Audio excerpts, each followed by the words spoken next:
Okay. Time to go live.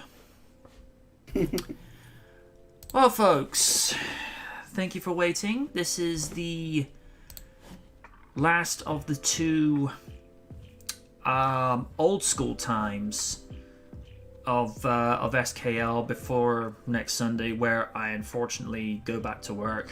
Hey, it is what it is. But I'm going to be putting out a poll for this evening because it's been discussed with myself and one Oni Rikaku that there's a possibility that SKL would do better if it went over to Twitch. So I shall put this poll out, and this will run for the entirety of the stream. Should SKL move to Twitch in the near future? It also would help if I spelled Twitch properly. Alright. Okay.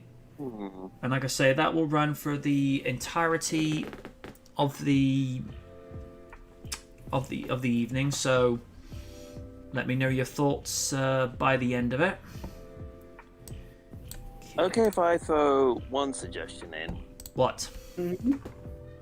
As well as you could always upload the once the broadcast. If you do move to Twitch, you could always upload the broadcast afterwards on YouTube as well. Yeah, that is true. Because That's not a bad idea.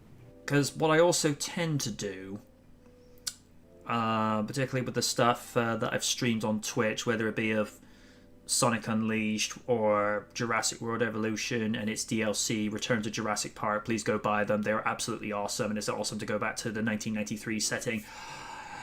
Anyway, you can always highlight the broadcast, which is a means of archiving it, because Twitch do this thing where if it's something like 2 to 3 weeks after you've done the initial broadcast, it will actually disappear. So if you have streamed on Twitch, archive it, because it will go after so long.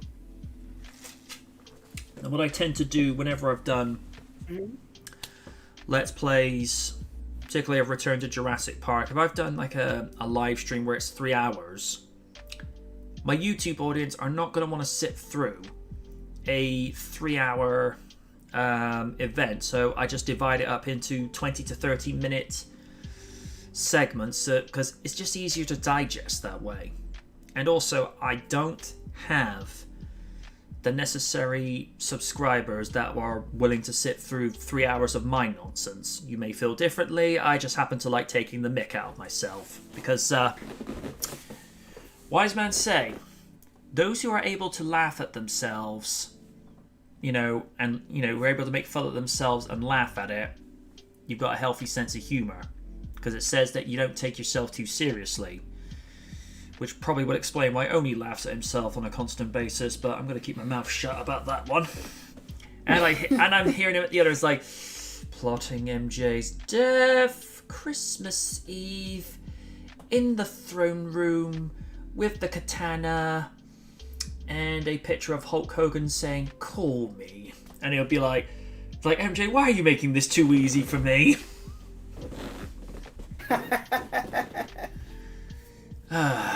But now, like I say, it's something I have given consideration to, but I prefer to get the feedback from my audience because, I have to take Dan's considerations into consideration. The same thing with Sean, the same thing with Aaron whenever he shows up. And Shoma, shut up, Raph, whenever he does show up. How would Kaiju feel about jumping over to Twitch? You have to take these little matters, that would be not detrimental, but it would mean changing some habits. And we live in an age and generation where people are not necessarily comfortable with leaving their comfort zones.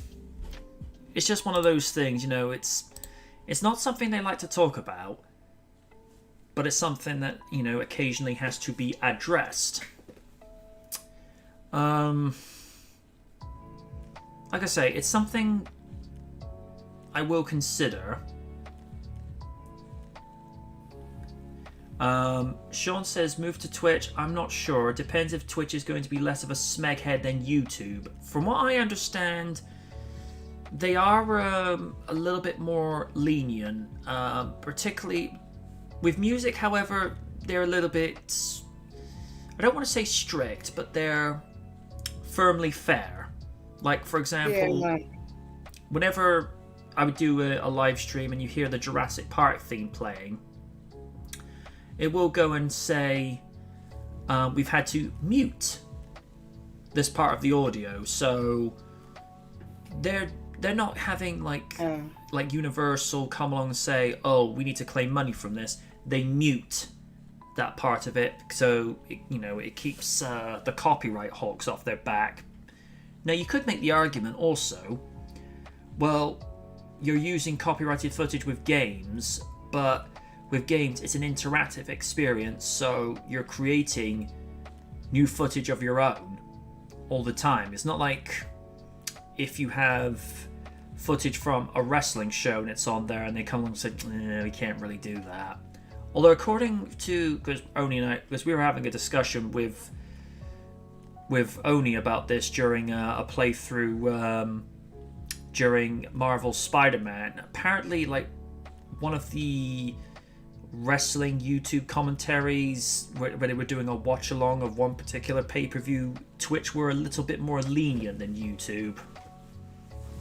That's what I recall him saying. So it's not something set in stone, and the concern I have with going over is, every 2 weeks whilst Real Features is running, I like to give my audience a preview of what movie reviews are coming, because that's one of the perks of having a live stream, is you can sometimes show something to people before it goes live, and it's like, oh, this is what he's got coming for this week, and then they tell one friend and they tell another, and then another, and then another, and then another, and you're all picturing that moment from Wayne's World 1 where they tell one friend, and so on and so on and so on. It just gets them invested with it, and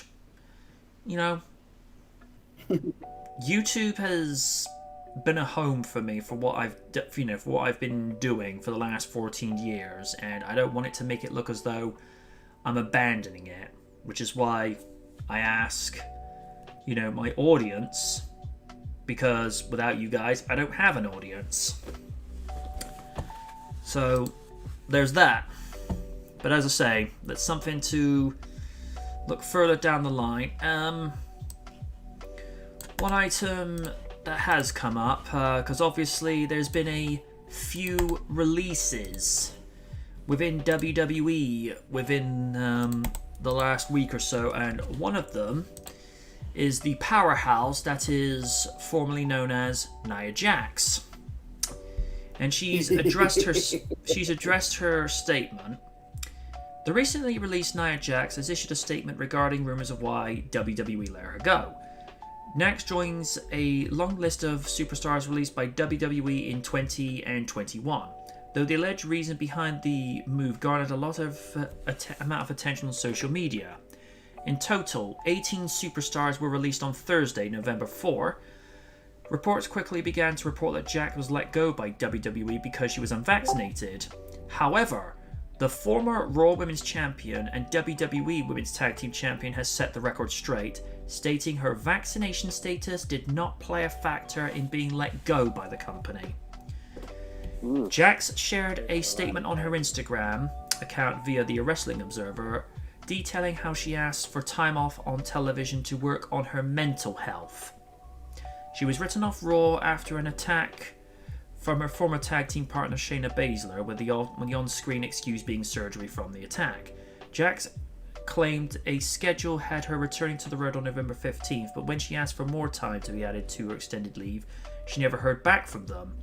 the final word she had from WWE that she was being released. I usually keep my personal life private, but yesterday's reports leave me with no option but to clarify matters. I recently took a short leave of absence from WWE for a mental health break. I've been working through so much, more than I care to share. And so I took the time, with the full support of the company, to take care of myself.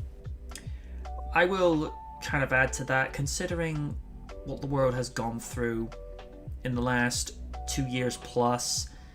I think that's actually fair, because the world event has taken a toll on a lot of people's mental health. So for that, I'm not even going to remotely criticize her for that, because that's just cold. Earlier this week, after WWE sent my schedule to return to the ring for November 15th, I asked for an extension to my mental health break, because all roads to recovery are different. Some may take 2 weeks, some may take 2 months. Some people with mental health could even take years. It depends on the severity and how quick the person's recovery is, how quick they're able to do it. And hopefully I would have the ongoing support of the company. I had given all my to do for the past 7 years. I did not receive a response. The next I heard, I was being released. My vaccination status was never mentioned. I wasn't given any choices or options. The fact that she says, the next I heard, I was being released, that reminds me of a certain former WWE superstar that was given his termination papers on his wedding day. To be fair, a cultural personality. How you doing, guys? Hey. So. Also, to be fair, don't be comparing apples to Nia Jax. Just don't do it. It breaks my heart to be so abruptly let go without consultation when dealing with so much privately. I loved my career at WWE. I love the men and women I worked with, and I am going to need time to process this huge loss. I appreciate those people who have shown understanding and compassion during an incredibly difficult time. Some of the other names released by the company include, alongside Nia Jax, Keith Lee, Big Mistake, Karrion Kross, what the heck, Eva Marie I'm not bothered by because she's a lost cause, but this one, Ember Moon. I'm not okay with that.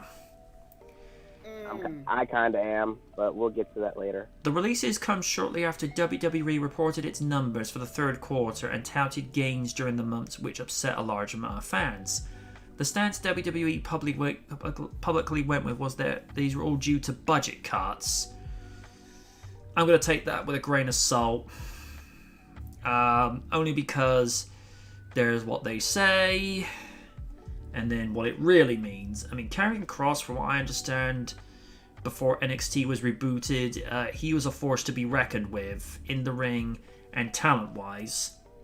And Keith Lee, he was fine the way he was, but then he got changed to Bearcat Lee, which Mick Foley had a few things to say about that on his Facebook, and it's probably likely he's not likely to get his Legends contract renewed at any time. But Foley, there's a reason for that. Keith Lee actually admitted that that wasn't his idea, even though earlier he had said it was his idea. Turns out it was probably just WWE telling him, "You say it was your idea, and then we'll keep from getting backlash." Which I didn't buy for a fucking nanosecond. That's like saying the whole Nikki Ash thing was her idea. I'm like, really? Was it though? Was it? I mean, I like the fact that she's this positive ball of energy with what she's doing. I don't have a problem with that. And to be fair, I do get the sense she's enjoying herself a little bit with it, but when it comes to say, oh, it was your idea, you kind of look and go, dude, you're trying to bullshit a bullshitter. That rarely ever works. Yeah, I will admit about Nikki's thing. It's like, again, I do think that she's taking it and running with it. And her stuff that she's doing with Rhea Ripley is actually fun. I'm getting like this like DBZA Goku and Vegeta vibe from them. Or it's Also, like, hey, best buddy. you could also hate you. argue it's like Kane and Hurricane. Yeah, kind of. Yeah. So, Yeah, like, again, she's making her most of it. Poor Keith Lee got saddled with so much. Not the fact that Vince didn't like him, which is like, first of all, you don't understand what you have, so fuck you. So, and then they give him the stupid Bearcat thing. It's like, I don't get why. Not to mention he almost died this year. yeah. Yeesh. I mean, with Nia being released, you know, I don't blame her for wanting to have, like I say, mental health breaks, because the world crisis has taken a toll on everyone's mental health. So that bit I don't have a problem with. And you know, with regards to saying, you know, her vaccination status was never brought up. For all we know, WWE could have said that might have been the case, but they said he never brought it up. So we're probably just as much in the dark on that one as Nia. My stance with that is, I get why people would get on her case for not being vaccinated, but at the same time, it's everyone's personal choice whether they choose to get it or not. I mean, I've got friends who chose to take it, no problem with them, and I've got plenty of friends who chose not to take it. I have no issue with them either, because at the end of the day, you gotta do what's right for you. So that's where I stand with that. I mean, everyone might feel differently, and that's fine. My perspective is, you're going to create a bit of a situation where people will get discriminated for having said vaccine, and then you'll get people discriminated for not having it. So it's just one of those situations where neither side's going to win, which is why I kind of take Gina Carano's side of things. She just basically says, look, I don't care if you had it, you know, if you got it or you didn't have it, you're still my friend. And I think that's this, you know, this is just me saying, I think that's the sort of stance everyone else should take, but that's just purely my 2 cents for the matter. I think Nia will do just fine once she's had a little time to process everything that's been going on, and WWE's not the only game in town anymore. I mean, this is not like, you know, the fall of WCW, which, if you can believe, this past March, it has been 20 years since the last episode of Nitro on TNT. So, you know, it's a different ball game. I mean, because now, alright, ROH are not really doing that great because of the budget cuts that are going on. Impact are still around, even though they're not quite the competition they were. AEW, however, they are, in my eyes, legitimate competition for WWE now, because they're actually giving Vince a run for his money. First of all, AEW is not PG. Now, the reason I like that is not because, yay, swearing and all that jazz. No. There's a air of legitimacy to it, because people in a volatile feud situation like Eddie Kingston is going to do with CM Punk. Oh, good lord, that promo was that shit was so good. That was so good. I watched that segment from a highlight of Rampage, and I'm like, this feels genuine. This feels authentic. Whereas you listen to a feud in current WWE, it just feels so rehearsed. I mean, to be fair, Eddie Kingston, even before AEW, has always been very passionate with his promos. So there's something. There you go. And also, I mean, also one thing, he's from Yonkers, and if you're from Yonkers, yeah, you've been through some shit. So, and the other thing is, with AEW, first of all, you have one of the greatest, if not the greatest of all time, behind the mic on commentary, good old JR Jim Ross. Granted, the man's a little bit raspier, tiny bit slower with his delivery, but boy has the man still got passion. And this is the thing that AEW does over WWE. They actually call moves. They actually call a match instead of telling stories. And I'm reminded of that shoot promo that Joey Styles cut on Raw in 2006, which was leading up to the rebirth of ECW. He was told by McMahon to tell stories. This is the problem. We don't want to be told stories. This is what, video vignettes and DVD and Blu-ray, superstar bios are for. We learn the stories through them where you can have see an extension. When we watch a wrestling match, we don't go, "Oh, I say, dear chap, did you see what that fella in the Miz did down the gentleman's club? Oh, yes, spit, spot, pot. He went and, lollygagged all he wanted about his intercontinental title reign." Whereas what they really want to hear, he just hit it with a coup de grace. He went down for the 3. He went down with a suplex. You want to be invested. You don't want to hear stories. I mean, that'd be like if poor Liz had to endure a Kelly versus Eva Marie match. WWE, don't you dare even think about it. And then you're having to hear Eva go, I was on Total Balance this week, and I was getting my hair done, and getting to beat up haters on Twitter saying I can't wrestle when I can, and I'm suddenly turned into a female-only wrestler. Oh, good lord, no, I don't need that image. My eyes. Like you say. Oh god. Oh man. And there's Raider going, yes, Nightmare Fuel for next Halloween. Yes. Oh please, the Nightmare Fuel is already there with Mandy Rose, NXT Women's Champion. At least she's doing something. Yeah, I respect it. I mean, a lot of people are hating it. It's like, honestly, here's the thing. Off topic. Mandy Rose, I respect that she's improved. I'll say that. So, oh god. Oh man, if you mentioned a few years back, if Eva Marie was NXT Women's Champ, I think it was a nuclear like freaking Godzilla vs. Kong. Dan says Hunter and Stephanie need to ship Vince to the nursing home. That ship has sailed. Yeah. I still love that one line.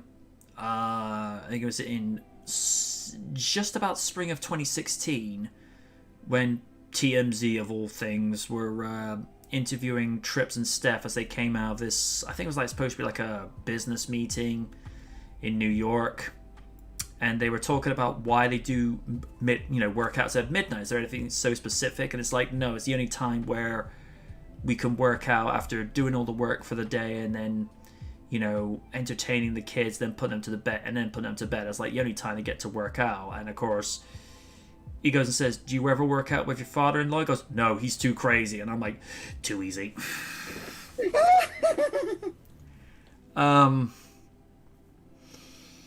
Yeah, there's a whole bunch of stuff that just doesn't work, and I just want to know, when are they going to get to a point with that company where the members of the board basically pass a vote of no confidence and say, Mackie, we expect your resignation within the next 30 days.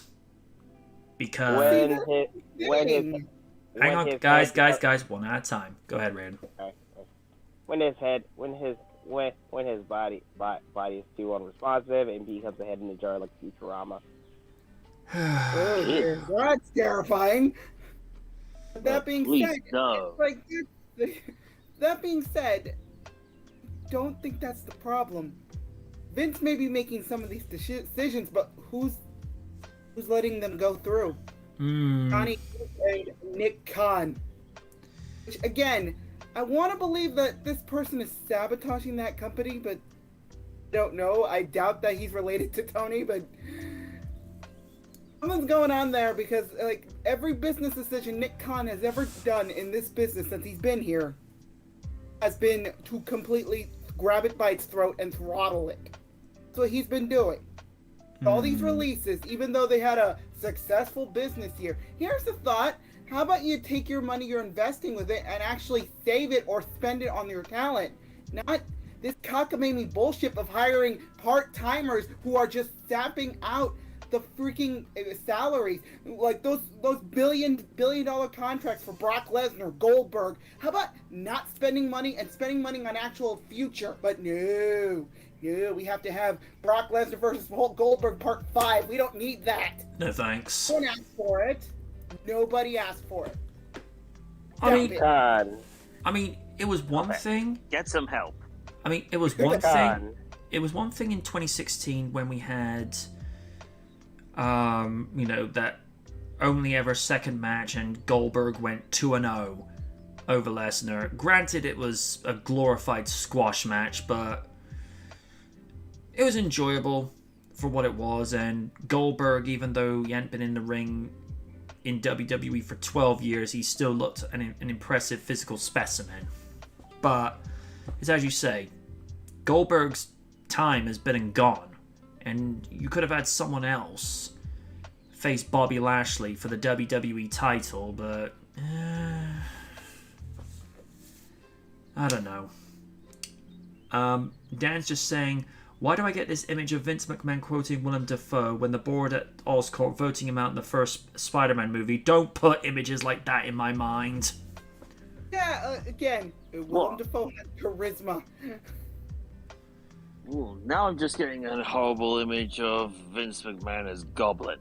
No. Don't do it. No. Don't do it. The most terrifying image I've ever seen of Vince, Liz and Raiden will know exactly what I mean by this, when his eyeline is appearing just above the ring mat at WrestleMania 19 against Hulk Hogan. No. The man has a crimson mask on his face where he got busted open, and you see this sick, devious look on Vince. That's enough to keep you awake at night. And thankfully, when I was watching WrestleMania 19 on pay-per-view at that point, I'd actually fallen asleep. Because keep in mind, I'm sat up in a leather three-piece suite armchair. And here's the thing, folks. If you sit in a leather armchair, there's a strong chance you will go to sleep at some point, because leather seats relax the muscles, which in turn relaxes your senses, and then you go bye-bye for a few hours. And last I remember was waking up after Austin and Rock had finished, and then I was set up with Angle versus WWE's version of Ed from Ed, and Eddie. Because I think that's where my brother got the inspiration for his version of Brock. Because then I'd watch an episode of Ed, and Eddie, and I'm like, okay, I saw where you got that from. If I ever hear Brock go, movie good for Brock, I'll be like, yep, I see where you did it. Straight up plagiarizing there, bro. And now you see current Brock Lesnar. It's like he has a pebble eternally stuck in his shoe. Because you remember the episode where Ed had that bad moon, and his strength was increased by there's no power level to get that one. And as soon as the pebble... I guess a cartoon, but how can you have a guy's force turn Eddie into a comic book? And then, as soon as the pebble's gone, he's just regular Ed again. And then, movie good for Ed. Yeah, never ever interrupt his movie time. Ever. As ever, we've gone on a long tangent, so... Raiden, your thoughts on the Superstars being released, and what do you make of Nia's release? Alright. I'm with two minds about this. On the one hand, I do hope she's good okay after this. But on the other, Okay.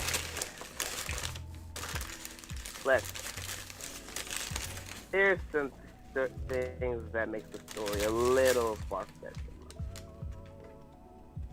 One hand, like, oh yeah, I'm gonna miss people doing this.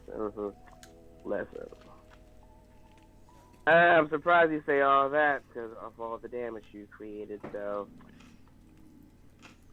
it makes me feel less bad for you because I'm just thinking what a lot of people thinking because a lot of people know that she's caused a lot of damage within WWE with her botchiness, and all I gotta say is this: Little White, help me with this.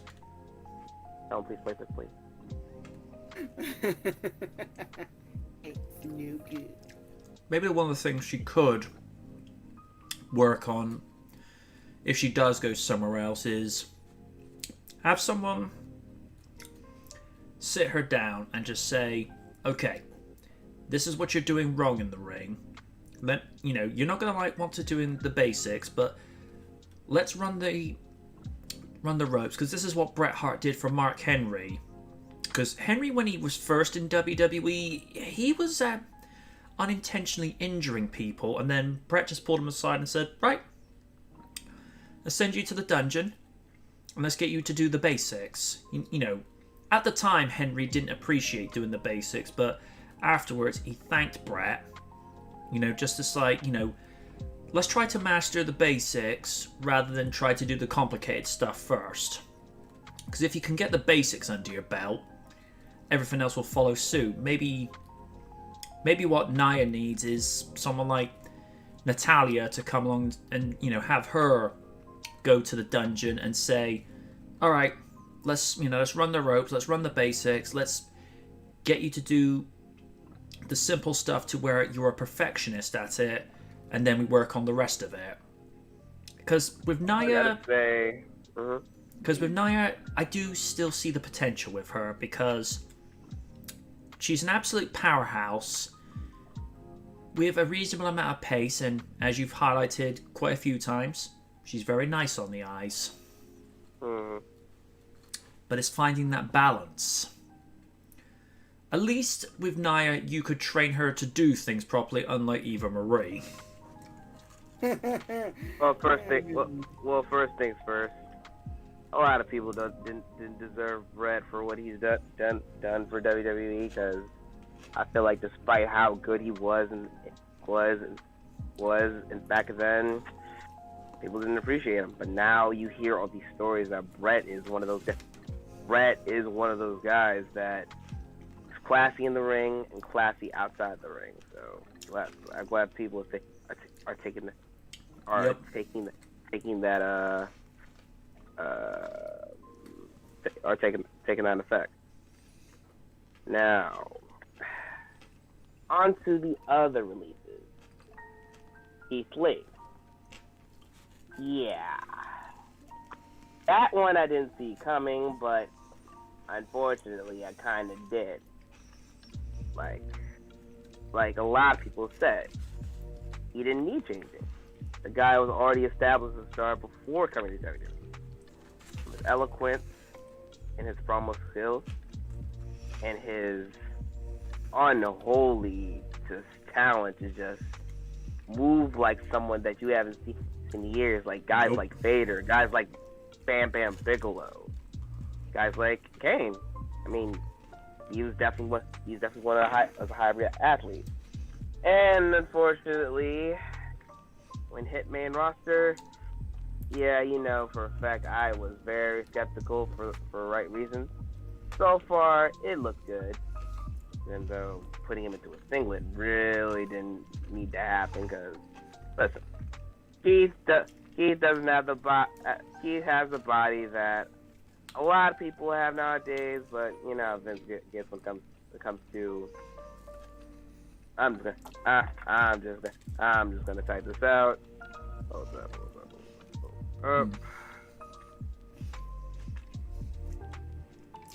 All right. Lid, your thoughts about the whole debacle? Wait, I'm not done yet. Beg your pardon.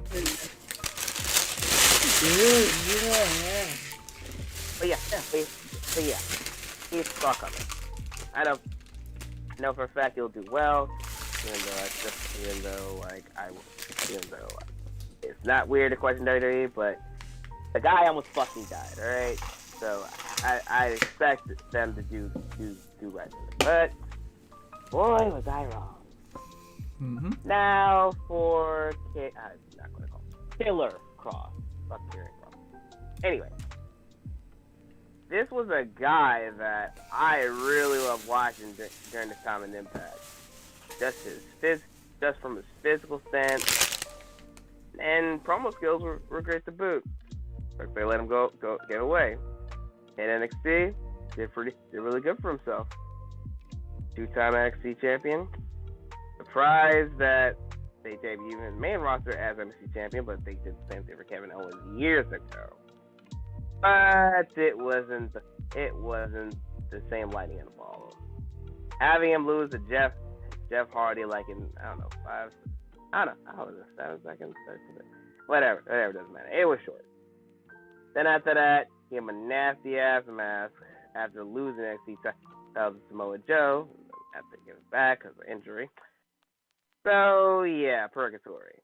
So when I heard his lady Scarlett got released.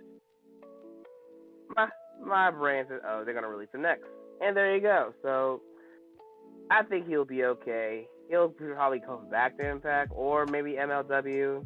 Listen, I love AEW, but a lot of people say this. And I know Liz only says this as well. They can't hire everybody. So Sure you can. So there's that. And last but certainly not least, Ember Moon. Oh my god, they have done this woman wrong since she hit main roster. They're having a lackluster but pretty entertaining match with Bayley way back in I think SummerSlam 2019. After that, she disappeared to face the earth, came back to NXT. Really didn't do anything till then. After War Games, then gave her the tag title with Charlotte Blackheart. That was okay, but it wasn't the same that what it did with her. So really seeing her was a boo-boo on their part, but as always, they don't give a shit. So with Ember, I see a lot of talent. I see her possibly one of the most dopest finishers ever with the Eclipse. So I feel like she's good anywhere. I probably would say AEW because I feel like their women's division has definitely stepped up over the short years. So in conclusion, I mean, what is there to say? They ain't shit for what they do. So they losing a lot of good talent, but hey, at least the indie world are happy to welcome them back. There's a lot of people got released too, but those 3 or 4 are the main ones who got released. So they'll be okay. WWE, you know what? Nah. You're really not worth me getting slandered because I've slandered you motherfuckers too many times. It's like y'all still do stuff, so you'll do more, and then I'll come back to you. So whatever. Hope they're okay. That's all I got to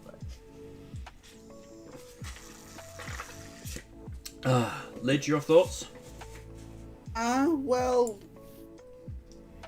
I want to say, in regard to the first issue about Nia Jax being let go, even though she was dealing with mental issues. Again, I don't have any love for this woman, but if she's suffering from mental issues, I'm not going to joke about that. She deserved to get help, and the fact that they fired her while she was going to get mental treatment, fuck you, WWE. Yep. Because you do a bunch of bullshit. Because, for example, you did this to a woman named Katrina Cortez, whose visa expires in 30 days for working visa. she can't work until 40 days. In other words, fuck you. And of course, you wrote in on WWE. You can go fuck off. Yep. And in regards to a lot of the people, because I'm not going to list every single person that got released. First of all, Karrion Kross. You don't, like, again, he's talented, but again, his personal views are not my cup of tea. So Fair enough. that kind of soured me on him, but he did not deserve to get turned into a, I want to say this word, but I'm not going to, so I'm just going to say something that would be very comfortable in an S&M dungeon. Oh. Yeah, that was like, why did you do this? First of all, they took away his wife from him as his manager, who they also let go, by the way, so okay. As long as they're going together, and since she doesn't have to stay in this despicable hellhole, that, like, even he deserved better than that. Wow. Keith Lee getting sacked, I'm like, that man deserves better. He deserves so much better. He is incredibly talented, and the fact that they didn't know what they had with him. They could have had a future WWE champion right there. No, because he doesn't fit your Vince's cookie cutter mold of big sweaty dudes. No. He has to be put in some weird storylines, or he has to get freaking fed to Bobby Lashley on a number of occasions. That pissed me off completely.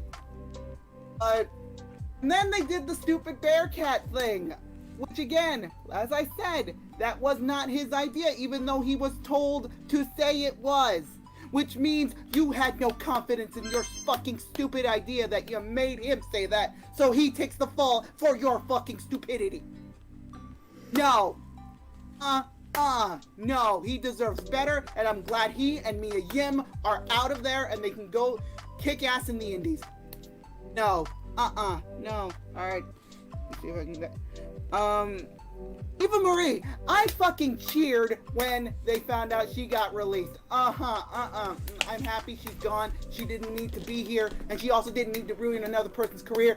Fuck you for what they did to Piper Niven. Fuck you. Yep. No.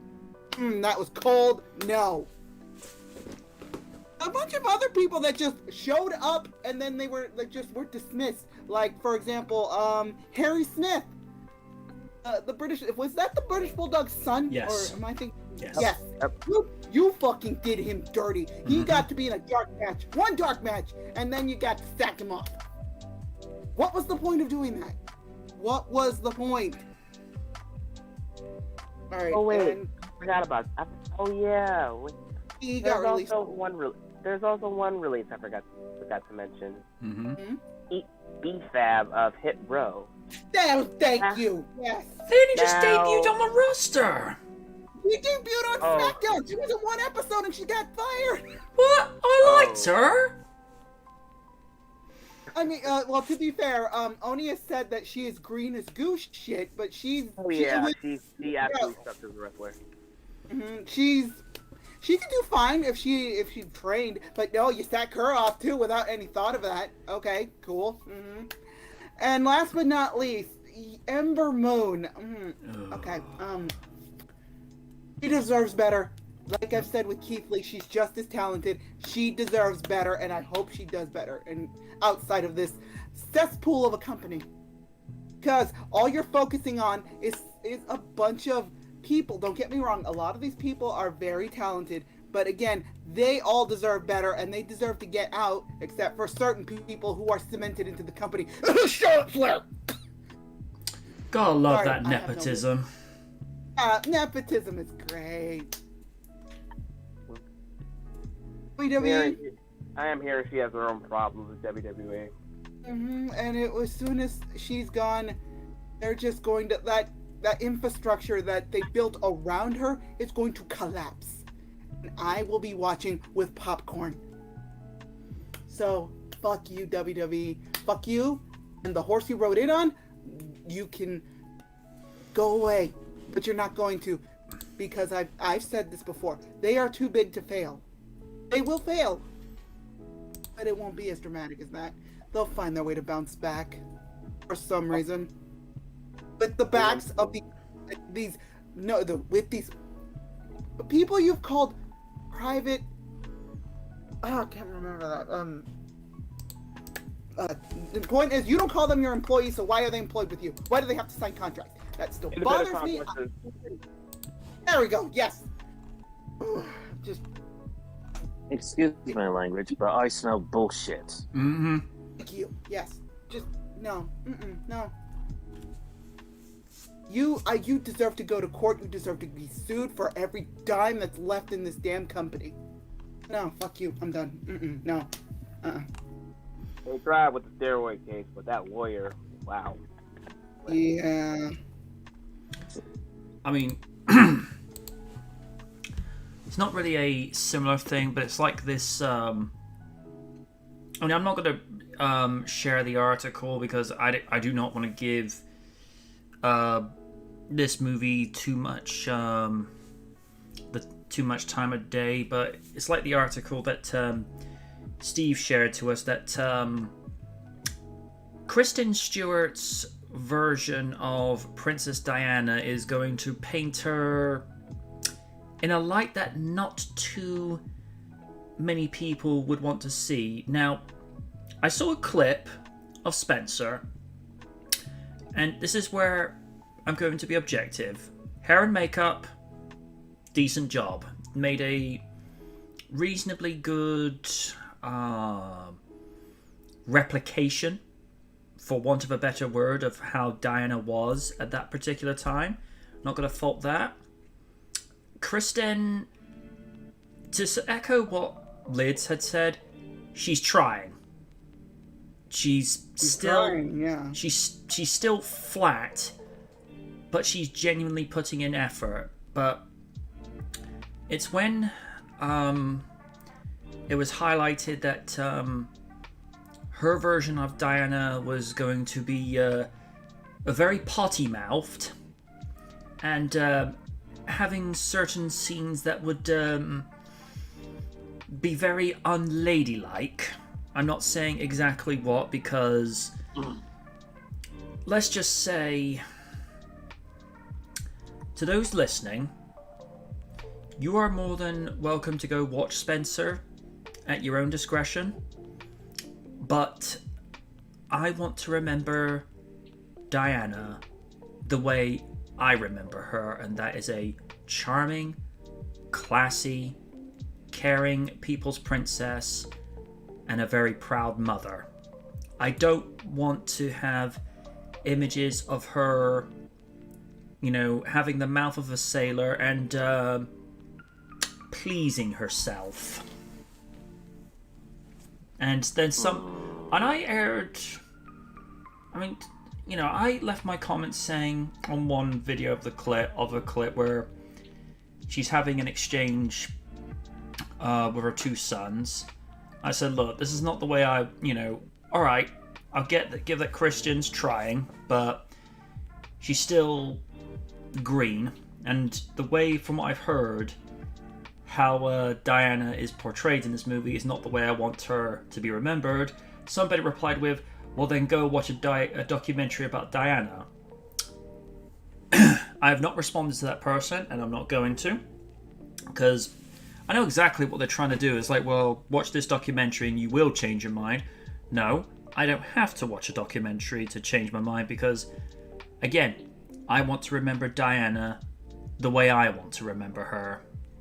And usually when somebody makes that, it's kind of like a snarky remark where the person in question is just trying to bait you. And I checked the person's YouTube page, 1 subscriber and no videos, and I'm like, yeah, I'm not going to waste my time with you.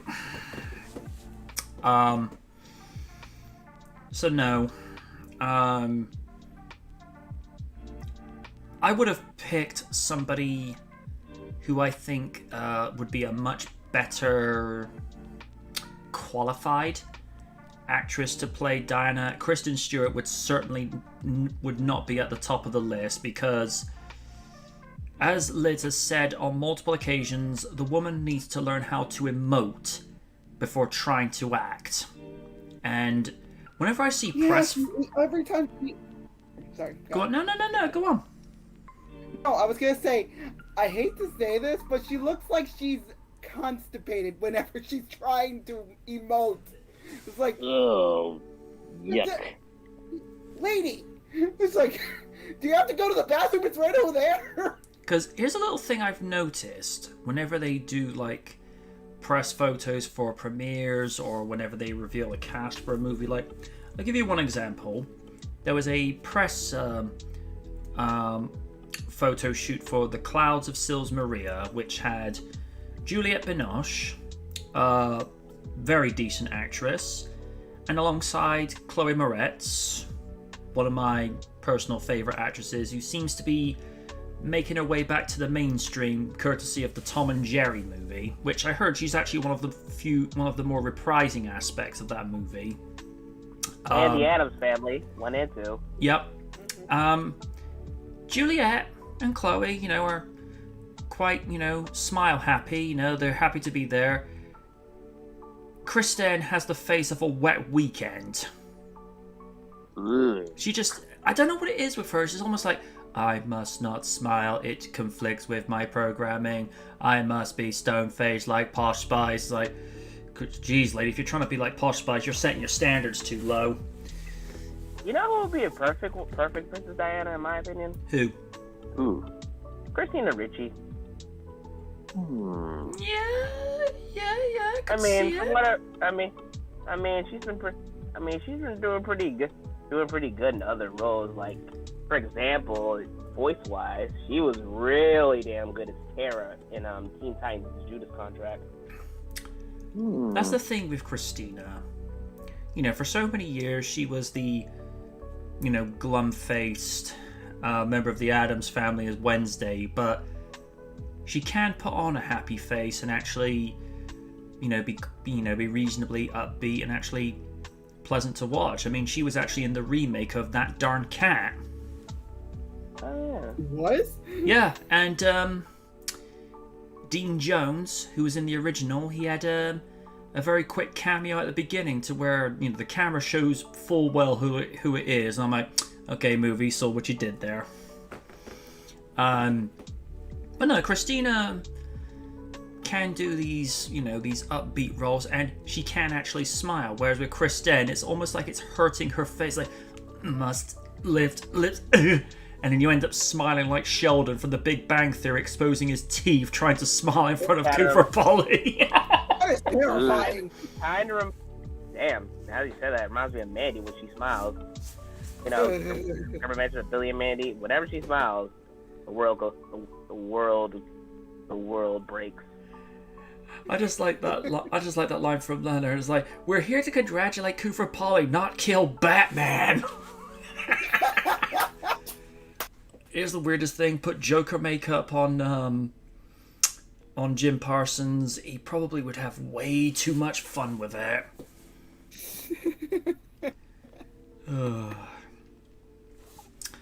But yeah, like I say, that's not how I want to remember Princess Diana. And if my mother were still here, and she was pretty much one of the biggest, I suppose, advocates, for want of a better word, because she practically adored her. She'd even tried modelling her hair after a while, which she didn't do it as often as I thought she would. I mean, if she was trying to model every single haircut she'd be doing, I'm like, Mom, maybe we need to go have a little, visit with the men in white coats, because you're getting a bit obsessive. But it was always done more as like a flattering sort of thing, whereby it was similar, but it was her own thing at the same time.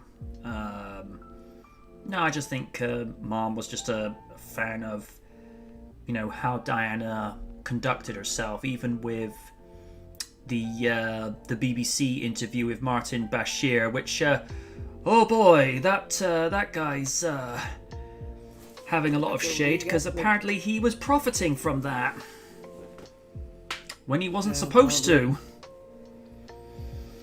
And To be fair, this is also the guy that got owned by Robert Downey Jr. in an interview. Ooh, that was fun. it's a funny thing.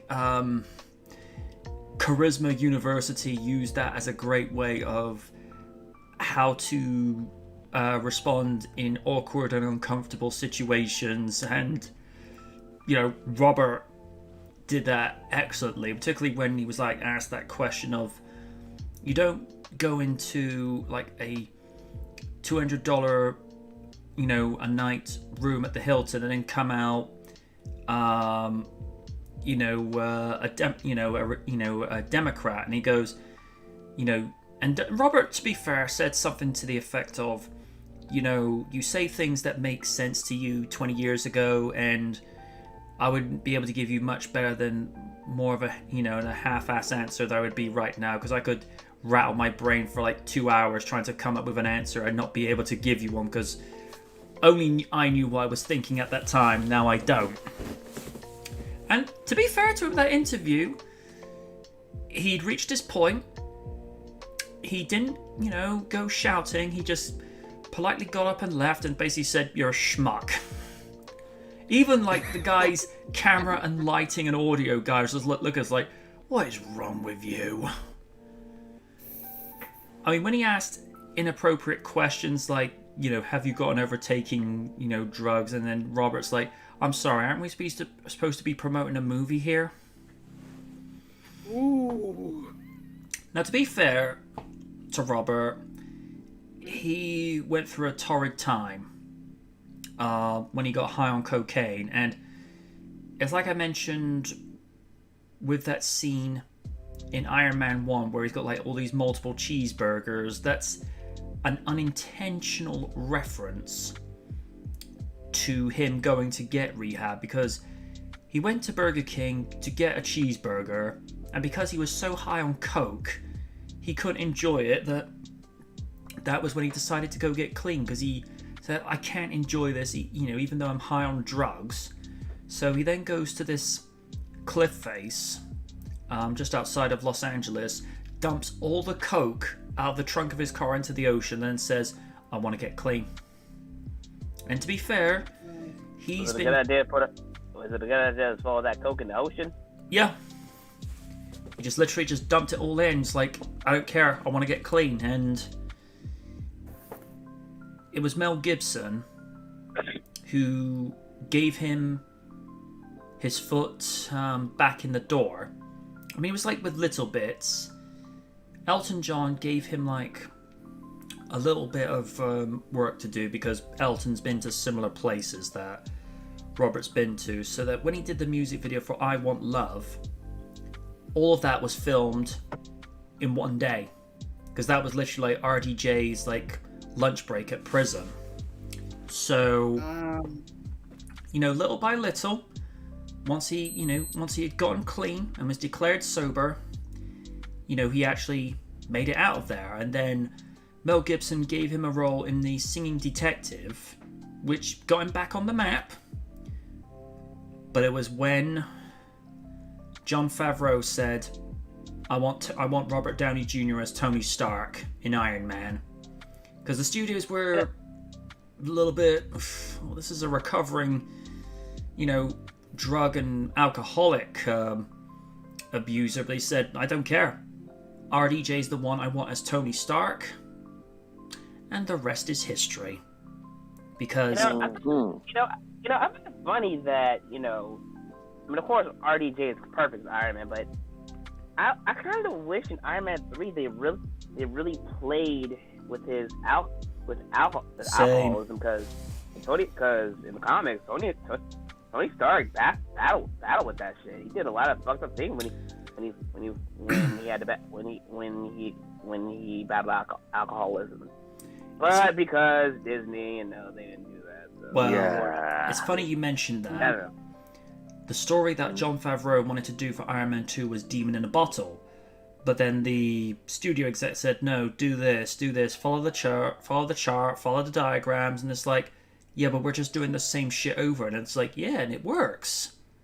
And it's the same formula that people are getting tired with the MCU, because, say what we will with regards to Ant-Man, even though it was pretty much using the same formula, it at least tried to change things up a little. But, you know, it's when it's just more of the same.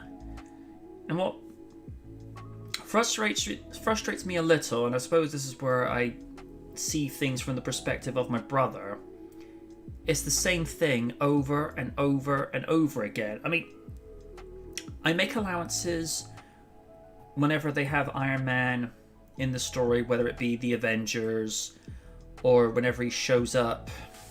Well, he showed up in the first Spider-Man movie, because obviously the second one in Far From Home, you know, that wasn't going to be happening, even though he's just done in like flashbacks, or, you know, to that rather creepy vision that Spidey has of Stark coming out of the grave, where I don't know if that was like a nod to Marvel Zombies. I don't know. Yeah, I think it was. Because with RDJ, I think he had a reasonably significant input in what he could do with the story and character, because let's call it for what it is. He was the MCU's golden boy. You know, people flocked to the theater because they wanted to see RDJ as Iron Man, because even if the script wasn't that great, he could find ways of making it work. Because some of the lines, I think, particularly in Captain America Civil War, some of the exchanges between him and Tom Holland was actually improvised, because the line where he goes and says, "I'm going to need you to move over so I can sit down here," that is not in the script. Because I think it was like meant to be like a thing where they was either like no dialogue or what have you, but he just happened to improvise that, and it's just like, okay, that works. And it was his choice in Endgame during Stark's death scene for him to have no dialogue. Or here's another example of something that was not in the script, but they just worked with it. In Amazing Spider-Man 2, when Emma Stone yells out Peter and then covers her mouth whilst in character, this was partly Emma doing this like, whoops, I wasn't meant to say that. Mark Webb said, no, leave that in. Leave that in. That works. Oh, that's funny. It was like, Peter, fuck! Peter! Like, I'm not meant to say that. It's right, not to sort of make like apples, you know, like to make comparisons here, but during season 2 of RDR Next, whilst my PC was being repaired at the shop, because there was a few things going wrong with it at the time, and I was operating via my laptop, we would do this like recurring thing where we would say, what is Big Show or Mrs. Alignment this week? And we'd like spin the wheel of face or heel, and it'd land on, it's like, I'm a heel, and there you have it. And then you're like, it's like, what is Mrs. Alignment? I literally turned on my old iPhone, and the little messenger sound popped up where it go, and Elma would just go, Big Show's Alignment is, and you'd hear my go, bring, he's that. And Oni was losing his absolute marbles to where you could tell it's not something. Was your PC plug-in? I believe it was, Dan. You know, it was just one of those things where it was completely unplanned, but it was just something like so spontaneous. You know, when Oni laughs himself into hysterics, like where a botch goes wrong and what have you. It's something I'll have to show you off air, but it was one of those moments where it wasn't planned and we just ran with it. to even where Oni would go say, "We're frauds. We use notes off of wrestlers. MJ writes his own notes, but it's just one of those things. We just ran with it. I think Dan's hinting at a new possible topic to be used. No. Oh. Is what it is. This is a subject that we've kind of touched upon before, and I'm going to be honest, I didn't know that Chris Columbus actually directed this movie, but it is what it is. Columbus says there's no point in remaking classics like Home Alone and Harry Potter. Columbus directed the first two Harry Potter movies. I didn't even know that. And Home Alone. Oh, I did. And Home Alone in 1990. But when it comes to remakes or reboots of classic films, he's happy to make his stance clear. Columbus doesn't appear to be the biggest fan of remakes and reboots, especially when it comes to some of his own biggest movies. When speaking to journalist Jake Hamilton on Jake's Takes, he's a good journalist, by the way. Go check out his YouTube channel. Columbus said there is no point in making new versions of the Harry Potter series, and he doesn't seem to be completely on board with the upcoming Home Alone reboot on Disney Plus either. Neither am I. While there is a seemingly unstoppable need for Hollywood to chew up any movie more than a couple of decades old and spit out something that is often a vague, mushed rehash, Columbus does have a point that sometimes there is no reason for a movie to get the remake treatment. Columbus was ultimately responsible for the entire Harry Potter franchise panning out on screen as it did, as he was the one who had a hand in casting the three lead wizards, and from his first movie, Daniel Radcliffe, Emma Watson, and Rupert Grint, that was his name, would play parts of Harry, Hermione, and Ron for the remainder of the series over a decade.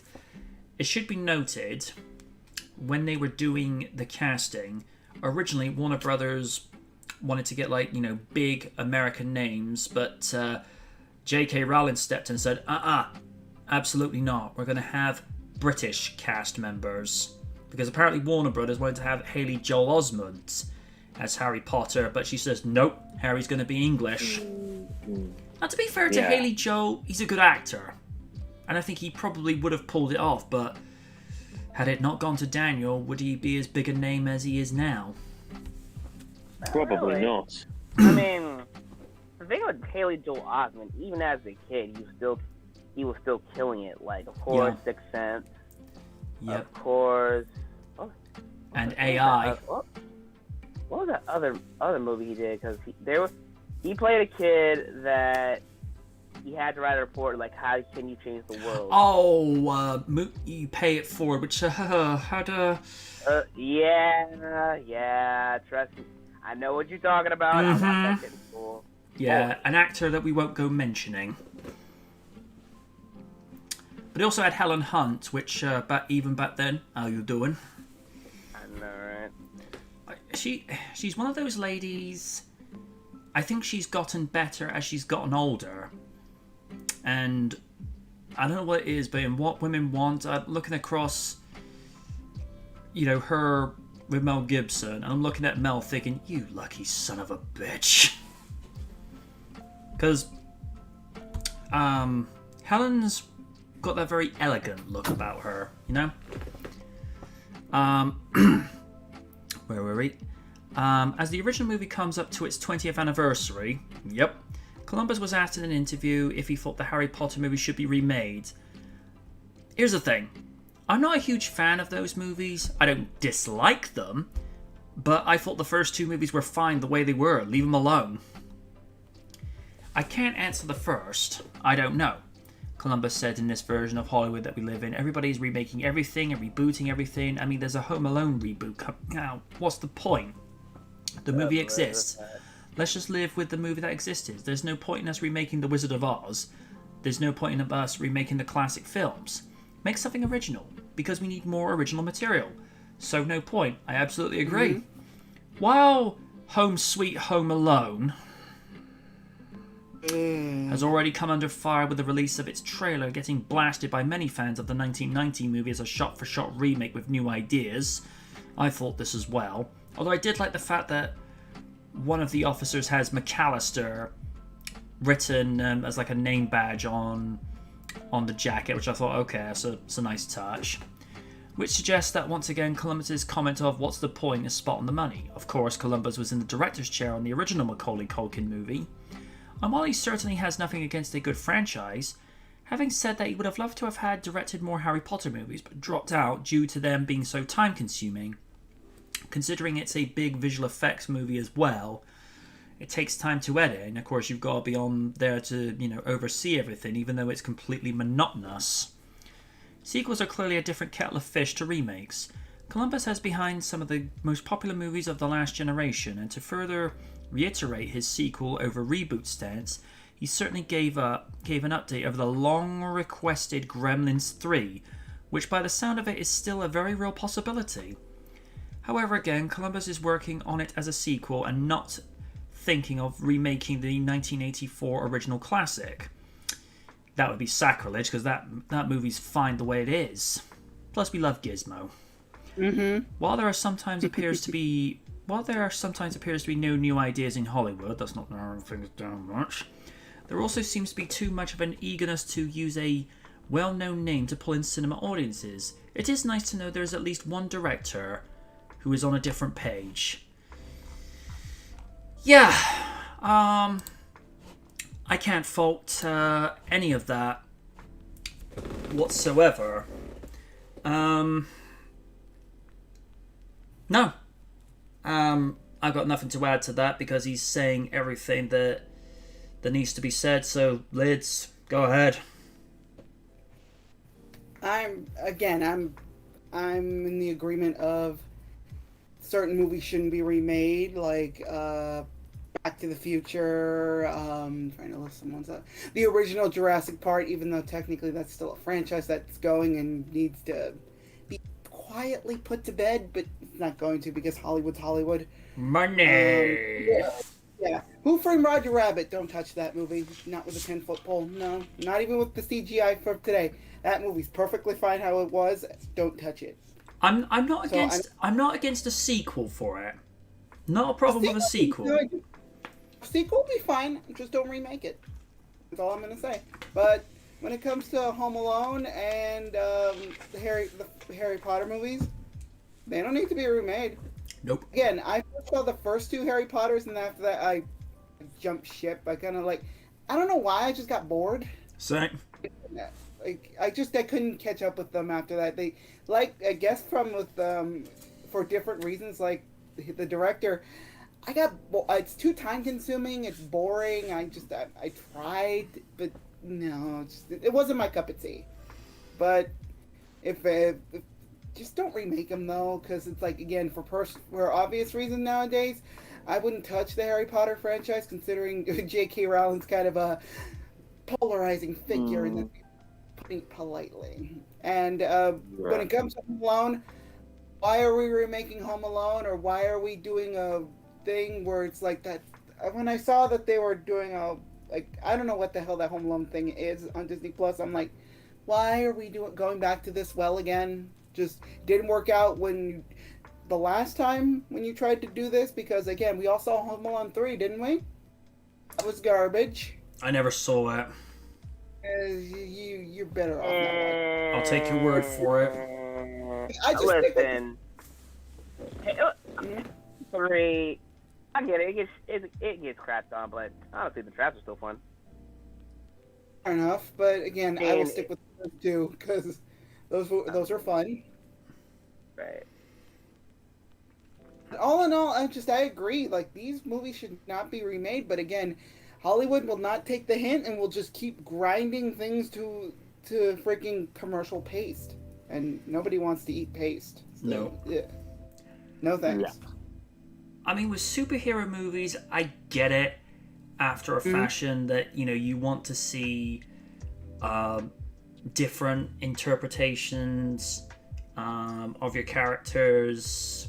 I mean, there's been so many incarnations of Batman over the last 30 plus years in terms of big budgeted movies. It's not to take anything away that Adam West did, but that was on a much smaller scale compared to what they do now, because, you know, Batman 89 kind of kicked down the door to say, this is how a slightly darker comic book hero could be done. But you wouldn't have any of these big budgeted superhero movies if it wasn't for Richard Donner's Superman.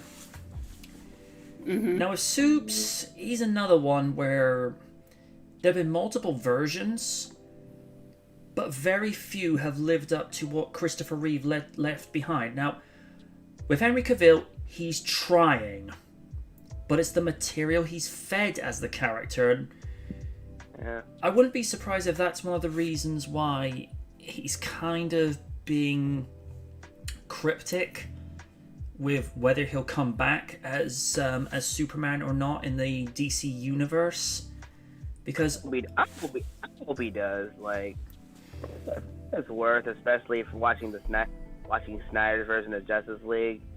I think we got a more accurate Superman that we have over the years. Like, especially how we dealt with I keep forgetting this guy's the villain's name. Oh, Steppenwolf. My bad. Steppenwolf. Like, still be careful self, but he will fuck you up. Oh yeah. And as we've been very very vocal over the last 4 years with this podcast. There are certain movies you can't remake, and even Nick Nugent has said quite poignantly, Back to the Future is the perfect trilogy that should never be remade, because the story is so tightly written with wonderful characters, and it stood the test of time. I mean, you can do things like remaster the visuals, you can remaster the audio so it's much cleaner and crisper and more coherent than it was when it was originally out in 85. Not a problem. Heck, I would be okay if there was like a director's cut version where certain pieces are pasted back in. I'll give you an example of how with that. If you watch Spider-Man 2.1, where there's extra minutes of footage put back in that actually expands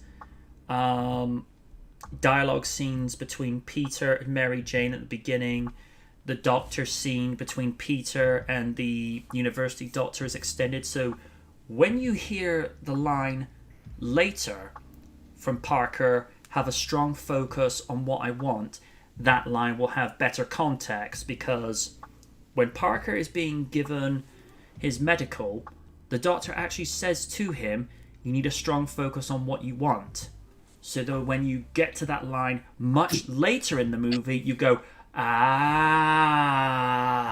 makes sense now.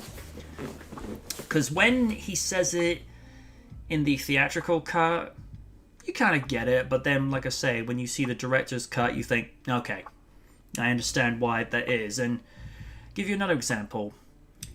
In the 2017 Power Rangers movie, when you see Jason snap his football trophy in half, you don't know what to make of it. But then earlier, in deleted scenes, there's an argument between him and his father about why he shouldn't throw this away, and this is all for, and this should be for him, this is what I should have gone for. When you go back and see the connected up footage of him snapping his trophy in half, it has better context. It's like, okay, I get it. His dad's trying to live his accomplishments through his son, which, I'm just going to say this objectively, I really don't care for it when some parents do that, when they force their kids to do things that they couldn't do when they were their age, and then they celebrate their accomplishments for them even though it's not theirs. Do you ever find that's a little bit off-putting? A little, yeah. I'm glad I'm not the only one on that. Sean just said, if anyone remakes Back to the Future, they will forever be a butthead. Absolutely. I mean, you can go back and... It's like I've said so many times before. If you go back and remake a bad movie, like... Let's say... For the... Cutthroat Island. Hmm? Cutthroat Island.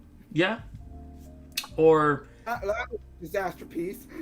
Heck, if they went back and remade Wedding Days with Jason Biggs and Isla Fisher, if you actually constructed the dialogue in a way that Jason is not playing yet another version of Jim from American Pie, and Jason, I appreciate you're in great shape, but I don't want to go into every single movie you do and see your naked ass on screen. Seriously, dude, it doesn't do anything for me.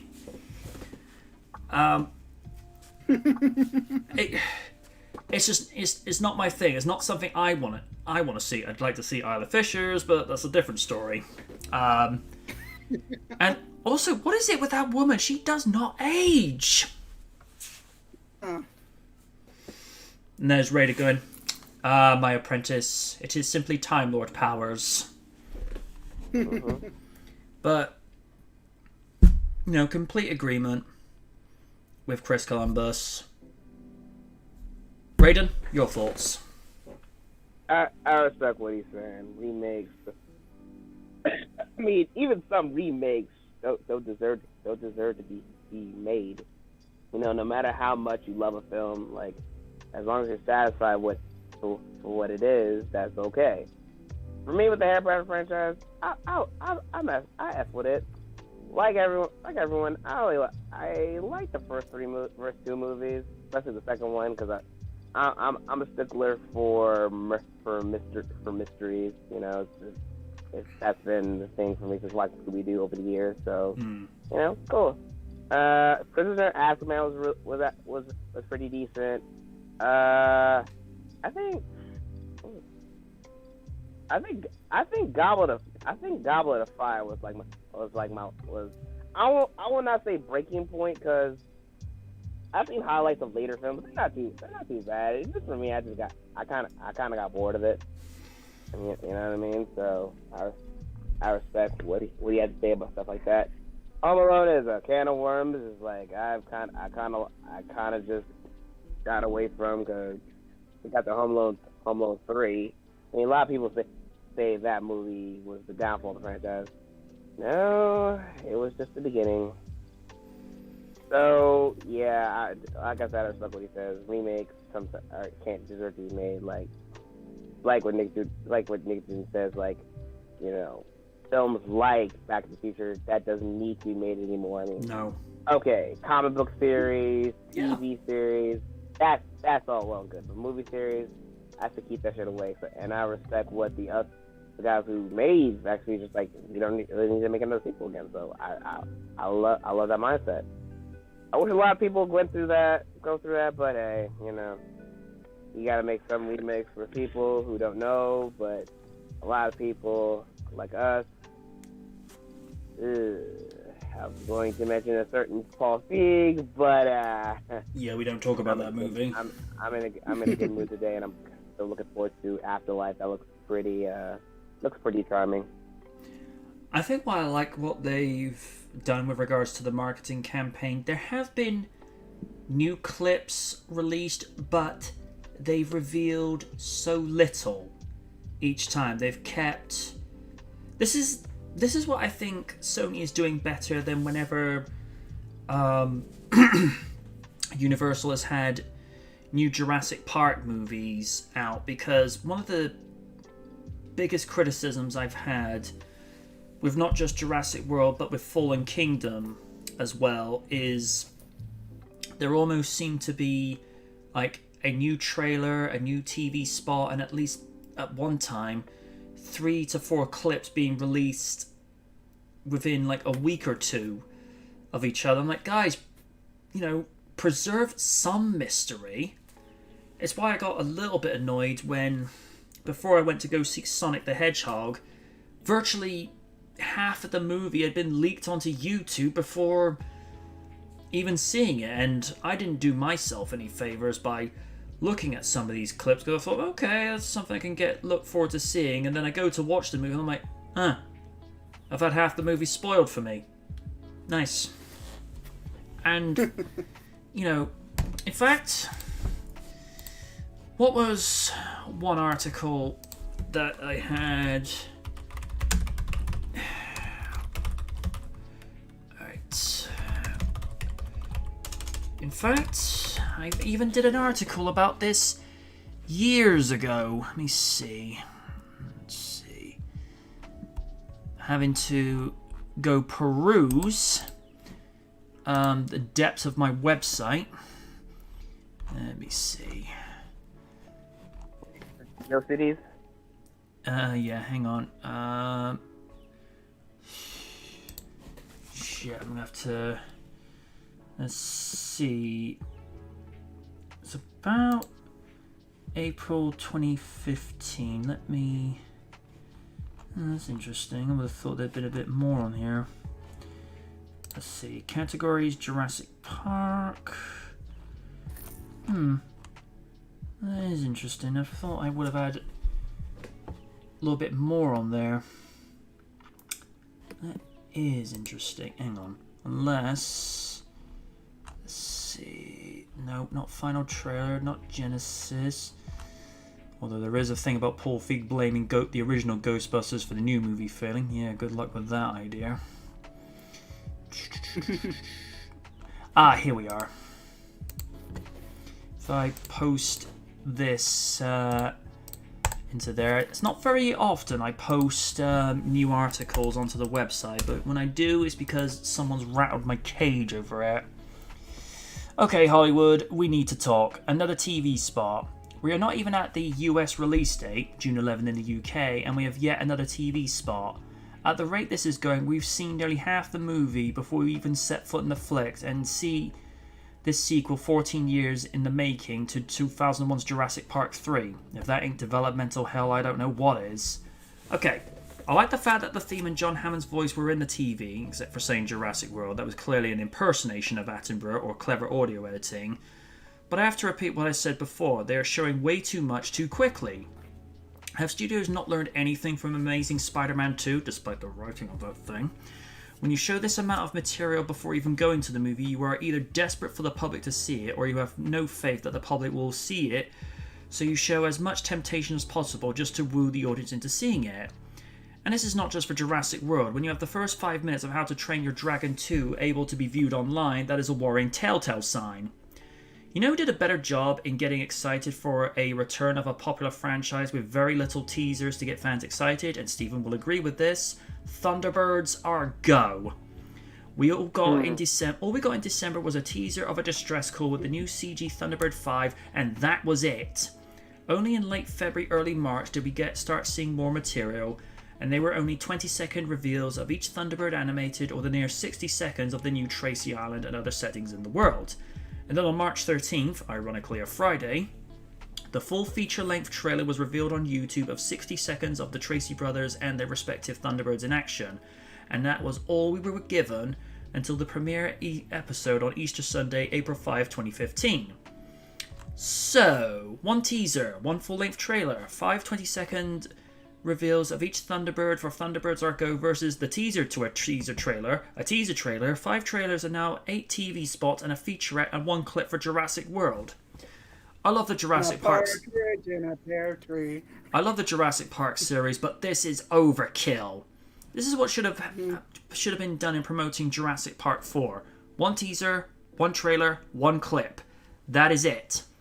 The point of a trailer is just to give you a glimpse, a taste of what's to come, so that when you go into the theatre with a blank slate and have the story and the action revealed to you in the cinema, not having several pieces fed to you before the whole thing, so by the time you go do attend the showing, you already know half the plot points and have a good idea of how to summarize the story.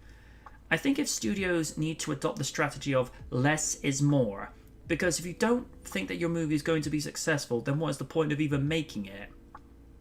Not to sound like a broken record, but when you release this much material before the public even see the movie, then you're clearly desperate because you're not confident it will do well. Thank you for your time. Update on April 17th, 2015. As of updating this article, there has been yet another TV spot. Clearly common sense was ignored. So yeah, we get those problems happen. Yeah, even Sean's saying it. When will they learn? Less is more. In all of this, we haven't gotten Steven's point of view. Oh, gee. Where do I even begin? It's everyone, I think, is saying the same thing, that some films don't need to be remade, but the Hollywood machine never stops to think about that thing. All they care about is profit, profits, profits. And I think my thinking about it is you can preach about it till the cows come home. Doesn't mean that Hollywood will take a hint and listen, because sadly that's the nature of Hollywood. I think you and I can both agree on one thing. Mm-hmm. We wouldn't have a problem if Universal Pictures decided to go and remake the Thunderbirds movie, but do it properly this time. Yeah, as long as you have, when they do remake or reboot franchises, it's essential to have people who understand the material properly. Otherwise, you have problems like Feegbusters and so many of the other surface failures that have happened over the years. Yep, pretty much. We're going to get into something still controversial, but not in the way you would think. This is something that Mr. Clooney has been highlighting recently, and when you get to the end of this article, you'll understand why I agree with what he's had to say. George Clooney asks media to stop publishing photos of celebrities' kids in open letter. Clooney is another actor in the long line of famous parents trying to protect their children's privacy. More and more, we are seeing celebrities speak out on the behalf of their children who are being displayed on the cover of tabloids without their parents' consent, with George Clooney as the newest one among them. It would seem like a no-brainer, as most social media sites have an age limit. It would follow publications that would adhere to the social norms. I have friends who have legal documents concerning their shared children, ruling that their ex-spouses have veto power over what the other can share via social media. Although Stephanie McMahon, we give this woman a lot of crap, but there is a picture of her 3 children on her Instagram, but it's purposely shot from behind them so that the press can't see what they look like. And I applaud that. But then I would argue probably would have been better off not having their picture on there whatsoever, but that's her discretion. Clooney has thrown his hat into the ring as another concerned parent trying to protect his wife and his children's privacy. He penned an open letter calling on the Daily Mail, this is going to go well already, and other publications I don't have time for the Daily Mail. Steve, you'll probably recognise this statement from one comedian who was on Mock the Week back in the day when he was giving his opinions of several different newspapers, where you go, the Daily Mail, racist in public, so you don't have to be. His words, not mine. Yeah. Calling out Daily Mail and other publications to stop publishing photos of his children, it reads, an open letter to the Daily Mail and other publications. Having just seen photos of Billy Lord's 1-year-old baby in your publication and the fact that you subsequently took those pictures down, we would request that you refrain from our children's faces in your publication. I'm a public figure and accept the oftentimes intrusive photos as part of the price to pay for doing my job. Our children have made no such commitment. The nature of my wife's work, because his wife is actually a lawyer, has her confronting and putting on trial terrorist groups, and we take as much precaution as we can to keep our family safe. We cannot protect our children if any publication puts their faces on their cover. We have never sold a picture of our kids, and we are not on social media, very wise people, and never post pictures because to do so would put their lives in jeopardy. Not paranoid jeopardy, but real-world issues with real-world consequences. We hope that you would agree that the need to sell advertisement isn't greater than the need to keep innocent children from being targeted. Thank you, George Clooney. Having lived in Los Angeles for half my life, you do get to see the aggressive tactics used by paparazzi to get their photo. I get they're trying to do their job, but I also get where Clooney's coming from. Even just sitting in a restaurant and obviously not the target of their attentions, it can be jarring to see what lengths they'll go to, from pushing people out of their way to jumping from behind the bushes. Just a couple of weeks ago, Blake Lively voiced her concern in the comments section of an Instagram page with pleas for them to stop posting pictures of her and Ryan Reynolds' children. I didn't know he was a father. That's interesting. I've personally shared with you what these men stalk and harass my children, and you are still posting. You said you would stop. You personally promised me. That is not casual appreciation. This is you also exploiting very young children. Please delete, please. Some parents are okay with this. We are not. The account did remove the post following Lively to write in her Instagram story, "Thank you to everyone unfollowing accounts who exploit children. You make all the difference. Thank you for your integrity. Thank you." While some countries have made the practice of publishing children's photos without consent illegal, in the age of the internet, the laws are all but futile. It will take the public's help, with the lack of clicks and dollars going to the publications, to encourage the tabloids to aim their lenses in another direction. George Clooney's open letter comes to us from The Hollywood Reporter.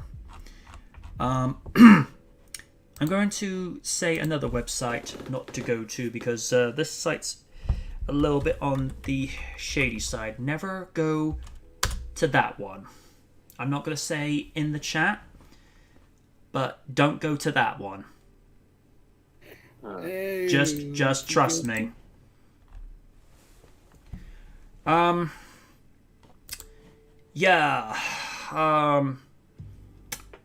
are some things that George Clooney says and does that I don't agree with. I think, like most other actors, I think he should stray away from making political statements. I was about to say mating political statements. I don't think that's how they do things in politics. I would raise a few eyebrows for all the wrong reasons. Yeah. I am going to make my political statement. Mr. Clooney, you do need to keep your pants on. Oh yes. Sorry. Oh no. But I agree with him wholeheartedly. When you're an actor or a public figure, you pre-accept the fact that you're going to have your picture taken, you're going to be on TV, you're going to be on someone's Instagram feed with footage that you didn't consent to, but in that context you don't really have much of a choice in the matter. But with regards to his kids, they're not public figures, they're private citizens, and a childhood's innocence should be kept intact. So, like I say, don't always agree with what he says. Nothing personal, George. Is just like, some things you say and do, they're not my cup of tea.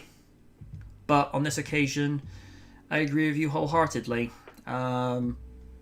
Children should be kept away from this sort of thing. And Daily Mail, if you have been publishing pictures of kids without consent, shame on you. That's all I'm going to say. Steve, your thoughts?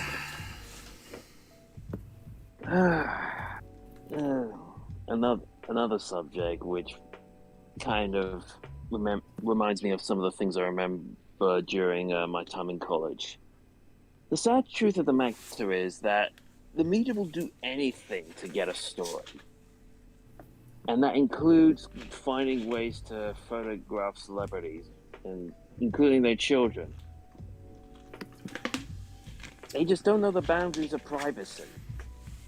I mean, there were several incidents, I think nearly a decade ago, involving phone hacking by the press into certain celebrities and News such. of the world? Yes. Yeah, it doesn't surprise me. Yeah, that didn't go down so well. Yeah, the press will always continue in their efforts to try and find dirt either dirt on celebrities or just find any bit of gossip to talk about. Sadly, things like that are very hard to change, especially with tabloids. Oh, yes. That's all I gotta say. Raiden? Hey, matter of fact, like, I don't understand why, you know. Okay, listen. I get why they do it, but it's not right to do it. Like, kids are just kids, celebrity or not. You know, they're human beings at the end of the day. So doing that just shows you have no soul. So, matter of fact, it's cool to say that.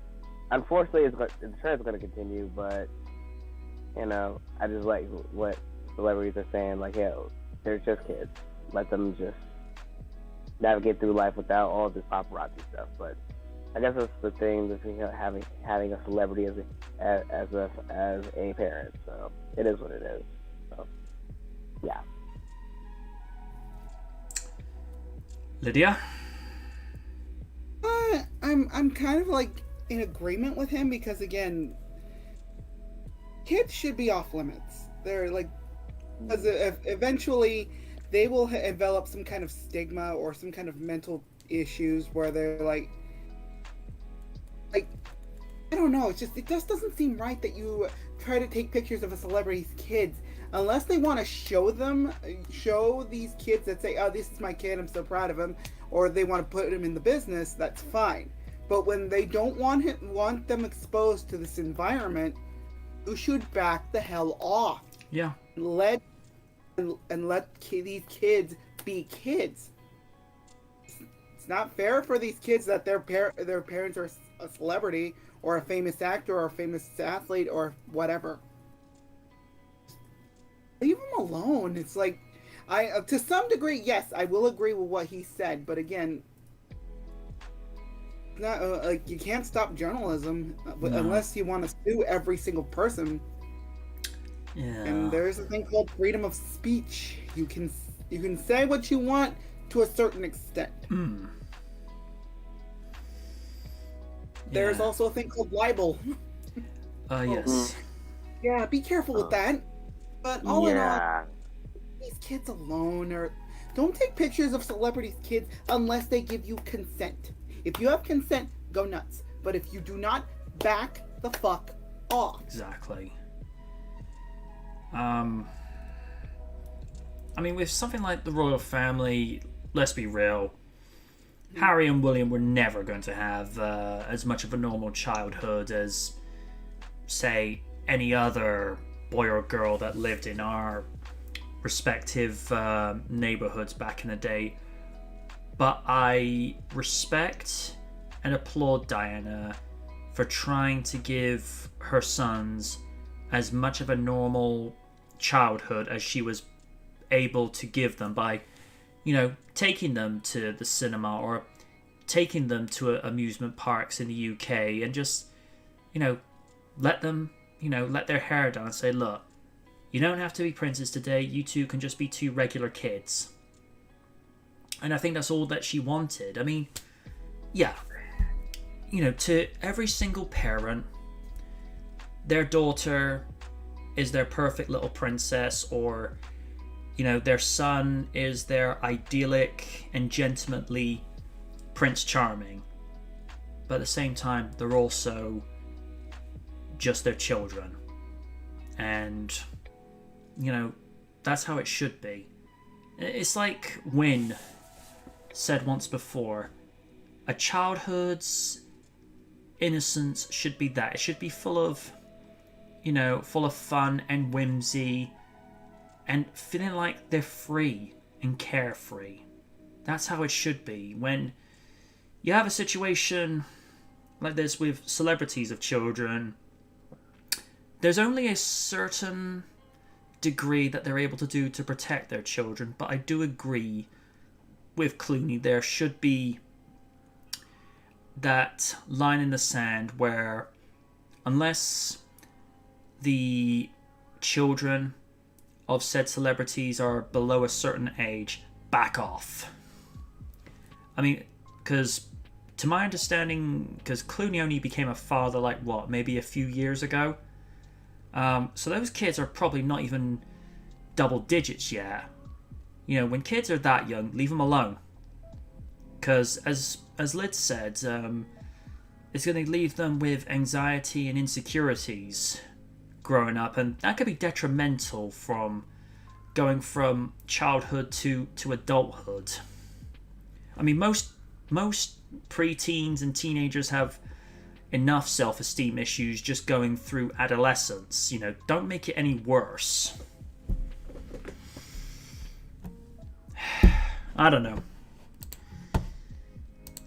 The more we try to make things right, the more people try to make things wrong, if that makes any sense. Right, onto something... Well, I think this will be of use to people that want a little bit of that mirth and whimsy, as Wynn puts it. Matt Smith comments on possible return for 60th anniversary of Doctor Who. Oh. Matt Smith was the 11th Doctor on Doctor Who before starring in Edgar Wright's Last Night in Soho, and his character's something else from what I've been hearing. And HBO's upcoming Game of Thrones prequel, House of the Dragon, probably co-wrote by Raiden. He appeared in the famous 50th.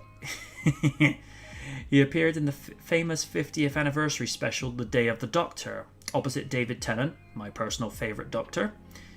Who reprised his role as the 10th Doctor for the event. In 2023, former Doctor Who showrunner Russell T Davies returns to Doctor Who to helm the show for its 60th anniversary season.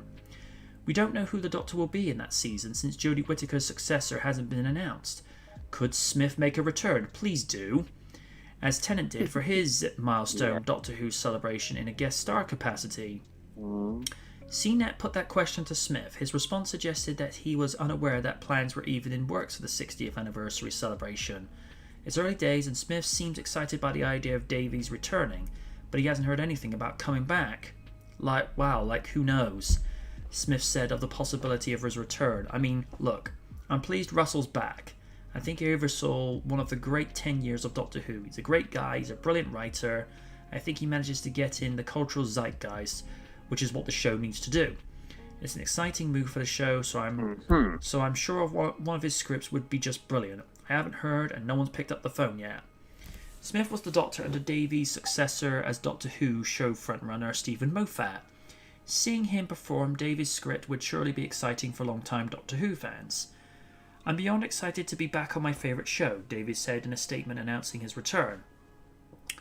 But we're time travelling too fast. There's a whole series of Jodie Whitaker's brilliant Doctor for me to enjoy.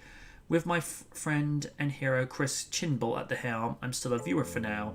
Funny thing about Jodie Whitaker, she's been kind of hit and miss with some people. Just saying. Whitaker's final season as the 13th Doctor, the 6-part... I blame the writing. Yeah, the 6-part serial Doctor Who Flux premiered on Halloween.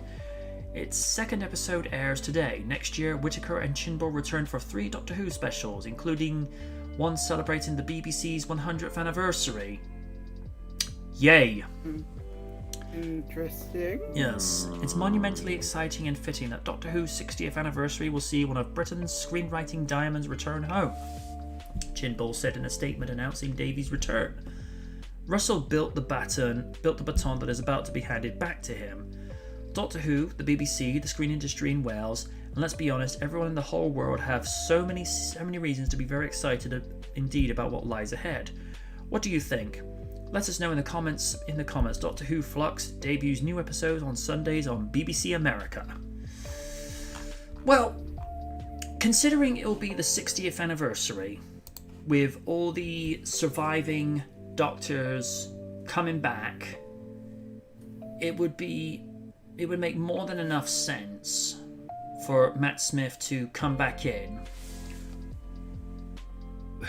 Whether he will actually come back and take over Jodie Whitaker, I wouldn't like to say, because he was actually he was actually the youngest actor to portray the Doctor, so if he wants to come back at some stage and take the role back, considering Peter Capaldi was what, in his late 40s, early 50s when he took the role? Yeah. I think he may have been around the same time as William Hartnell when he started playing the Doctor, so yeah, I think that was the comparison they always made with Capaldi and Hartnell. So if he does come back, I mean, it'll probably be the first time in history a former Doctor comes back to take the role back wholesale, because when David Tennant's Doctor was regenerating, he regenerated into David Tennant. Well, he did have vanity issues, so Fair enough. Yeah.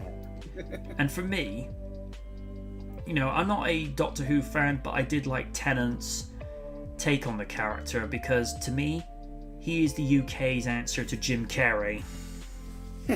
Because he's got that energy.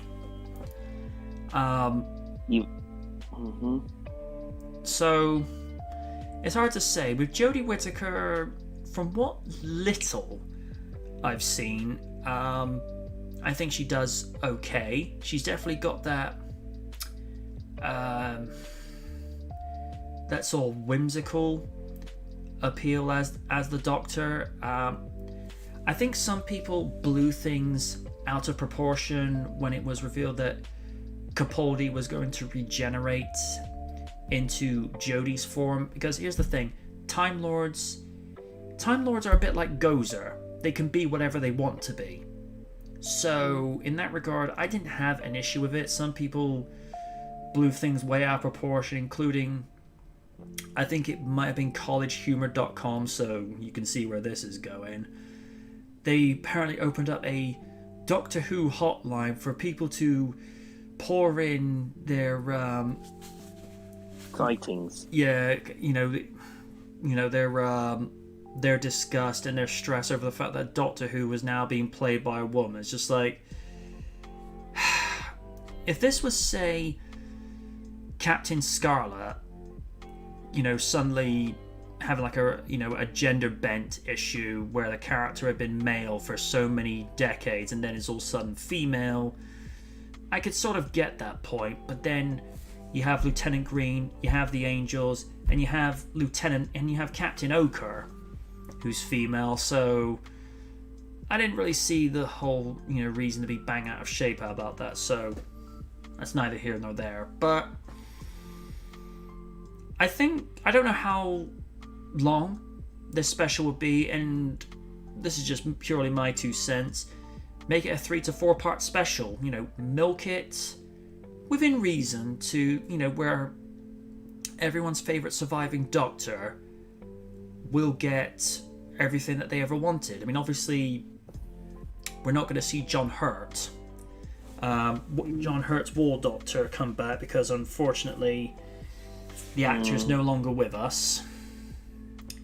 And it was my hope at some point he would have come back as Professor Broom, because I loved his portrayal.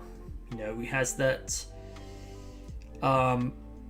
slightly cynical perspective, being Hellboy's father, but then again, you need to have a sense of humor to be the surrogate father to that character, because that character's like the eternal grouch. Yeah. But Ron Perlman, we still love him. But Ron Perlman, despite some of the things that we say about some of his current roles, no one could have done Hellboy better than him. He was perfect. Of course. Yeah, I get David Harbour trying, but again, Ron Perlman is Hellboy, so... Well, yeah. Harbour actually said, Perlman's portrayal was pitch perfect. Why even touch that? So yeah. Money! Well, Money! Yeah. Sorry. Although the fact that Ian McShane took the role of Professor Broom, I thought, okay.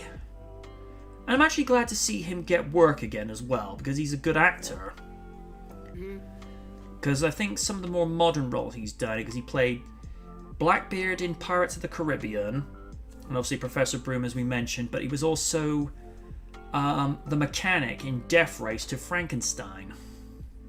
I like him in that. Yeah, and he had that. And he was the mechanic to a very fine 2006 Ford Roush Mustang. Oh, sweet, beautiful car.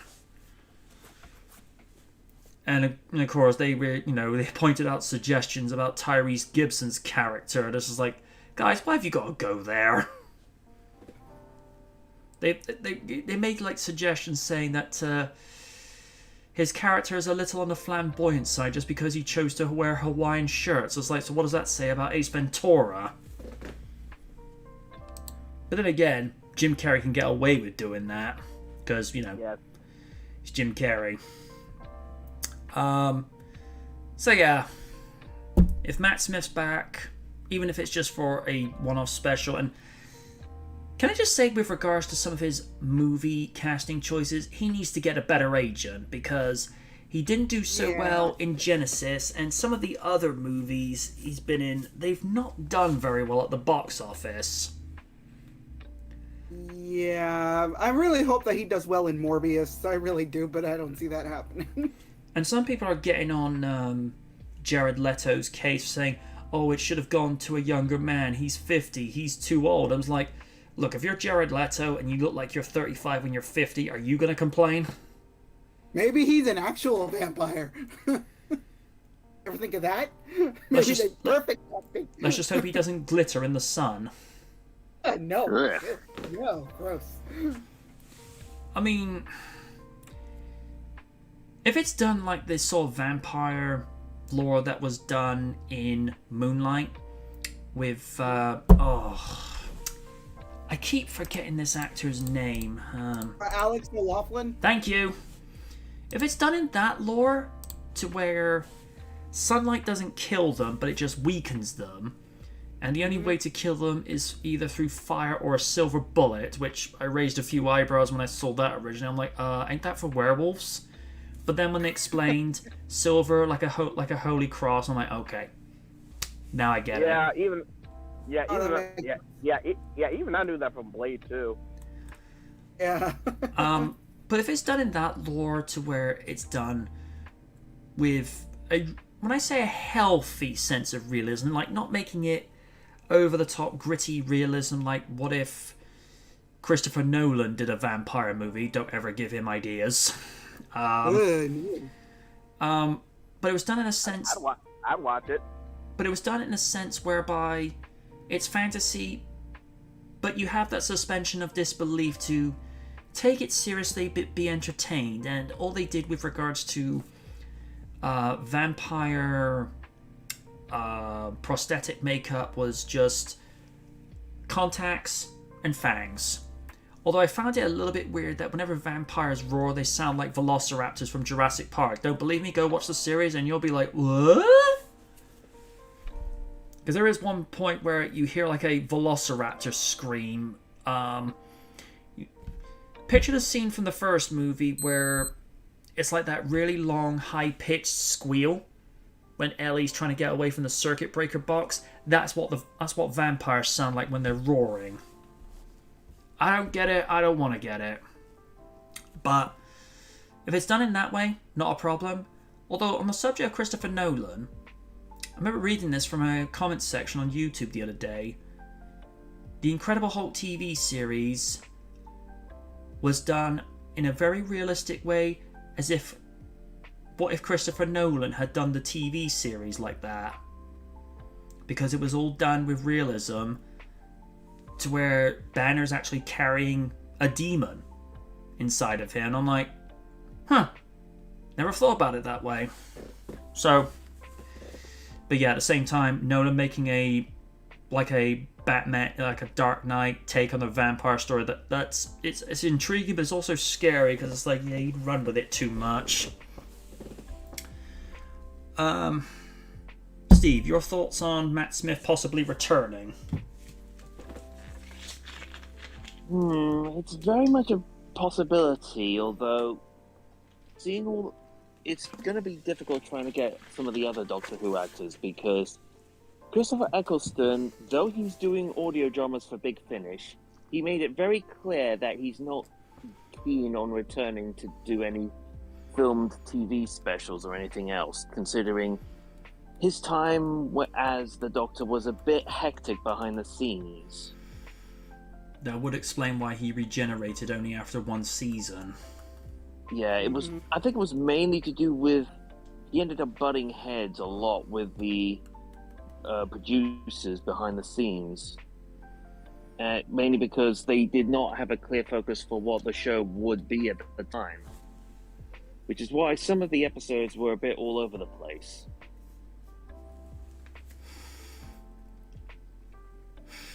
If you recall in some of the Wes Craven Dracula movies, he actually ended up changing his appearance after a while. Now, whether that was a nod to Doctor Who, I don't know, but something that was present.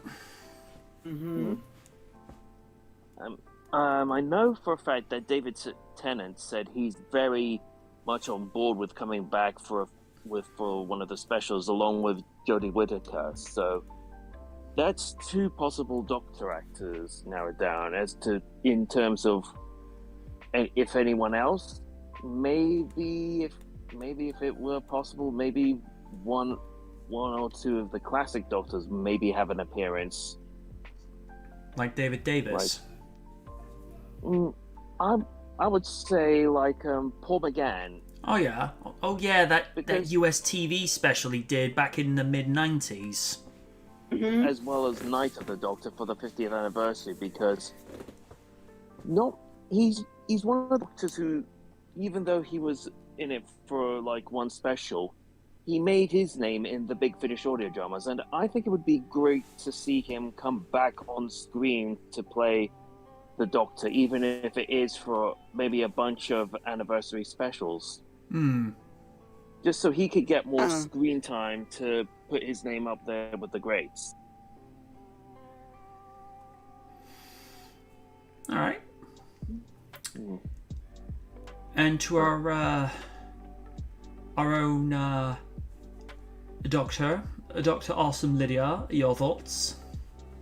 I think it would be pretty cool if Matt Smith would come back again. Tennant's my favorite, but Matt Smith in my eyes is my Doctor because I went through his entire run. So if he were to come back, it'd be kind of fun, and I'd definitely like to see that. Again, I'm one of the few people that say his movie career has been okay. He's been like the enjoyable part of a lot of train wrecks. Genesis not included. I'm sorry. He tried. But I'd love to see him come back. And if in regards to him taking over the role, I don't know. I feel like they wrote off his Doctor like with a really good goodbye. Because I'm sorry, if you did not tear up when he said, I'm trying to figure out the fucking line. I'm sorry. When he said, I will always remember when the Doctor was me. You did not tear up. You did not have a soul, because that made me cry. Yeah. Oh God. You weren't the only one. Again, he had a good exit. I don't think I could see him coming back. If they do, they would really have to explain why. Because again, as the lore has been established with Peter Capaldi's Doctor, the Doctor can choose a face. Don't know what kind of face they would choose. So I can see that happen. But again, he had a good exit. Oh, sorry. Oh, sorry. Just to add in there was a hint in the 50th anniversary special where the curator ends up telling the Doctor that he could possibly about returning to old faces, but just the old favorites, eh? I mean, again, I'm of two minds about it, because again, he had a good exit, but I wouldn't be against him coming back in some regard or something like that. That'd be fun. Wibbly wobbly, timey wimey. Exactly. Wibbly wobbly, timey wimey. Yeah. And again, with who I would like to see at least come back again, I would like to see at least Smith, maybe Tennant come back. I don't know. Absolutely. Again, if you can try, can they please try to get Capaldi back at least for one? Just one time. Yeah. Because I liked it. Again, he's very, like, I get a lot of people saying that he wasn't their favorite. I liked him personally, because it's like, he felt real. He felt like really like he dipped into the Doctor's darkness. Because it's like, there was a lot of darkness in that character, and Peter Capaldi, like, was just there. With all the crap he went through in his run. Whew, it was, yeah, especially, I think it's not necessarily the problem of the actor who plays the character. It's the writing that goes for the character for the series. Exactly. It's like, again, like the same with Jodie Whitaker. It's not her fault. It's the writing. The writing's the problem. But again, everybody's got that stigma like, oh, it's the first female Doctor. She sucks. I'm like, no, it's the writing. Don't put it on her performance. She's actually putting some effort. She's trying to do what she can with the material she's given. That's my opinion. But again, could be as in regards to the topic at hand, I could see him coming back. Just he's open to it. I can see that happening. So again, it's like wait and see kind of thing. Dr. Raiden, your thoughts? Went a lot of you guys, but I'm gonna put a full mulligan here. That's fine. No disrespect to all you guys, but I'm not really a big Doctor Who fan. It's okay. That's okay. But for other people, I hope everyone get what they want with this character. So that's cool, I guess. With regards to the Doctor's sidekicks, who would you say is your favourite, and which of them probably benefited career-wise from being said sidekick, with the likes of Billy Piper to Jenna Coleman? I gotta say that gotta give it to Karen Gillan, because she's actually doing really well for herself. She's a damn fine actress, so it's actually feels like she's by far the most famous, or at least the more recognizable face, because we all remember Amy Pond, so at least that's my personal opinion. And she's a trifecta. Mm-hmm. She's a nerd, she's a redhead, and she's drop-dead gorgeous. Mm-hmm.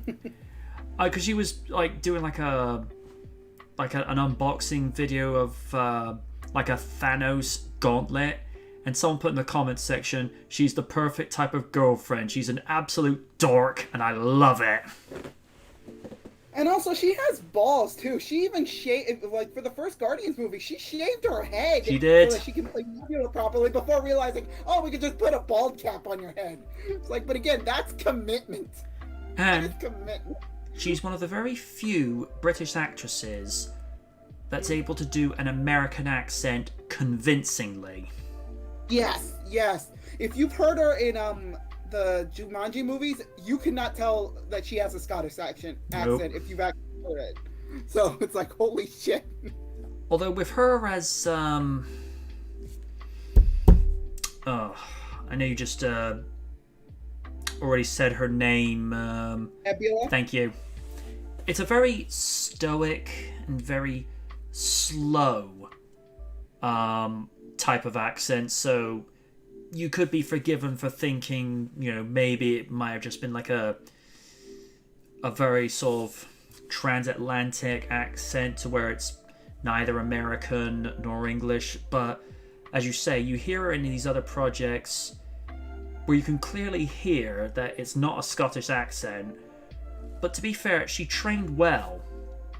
I think she went at the Royal London Theatre of acting. And the only first time I actually ever heard of her was in one movie called Not Another Happy Ending, where one of her characters' method writing is she cannot write if she's in a good mood. She has to be not depressed, but in like a sort of a grumpy mood, and the only way she can write properly is if she's only wearing a smile. I'll let you figure out your own thing on that. Oh, I got it.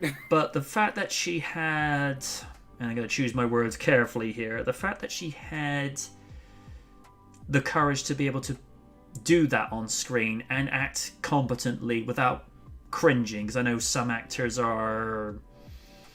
they develop insecurities for doing things like that. The fact that she was able to keep a straight face whilst doing that, it's like, okay, I have to give her style points, because I would never do that. I'd be like, hey MJ, you doing this? No, sir.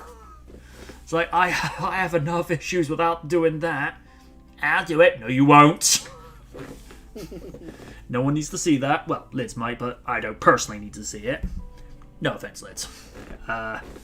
It's okay. But, no, she's more than a capable actress.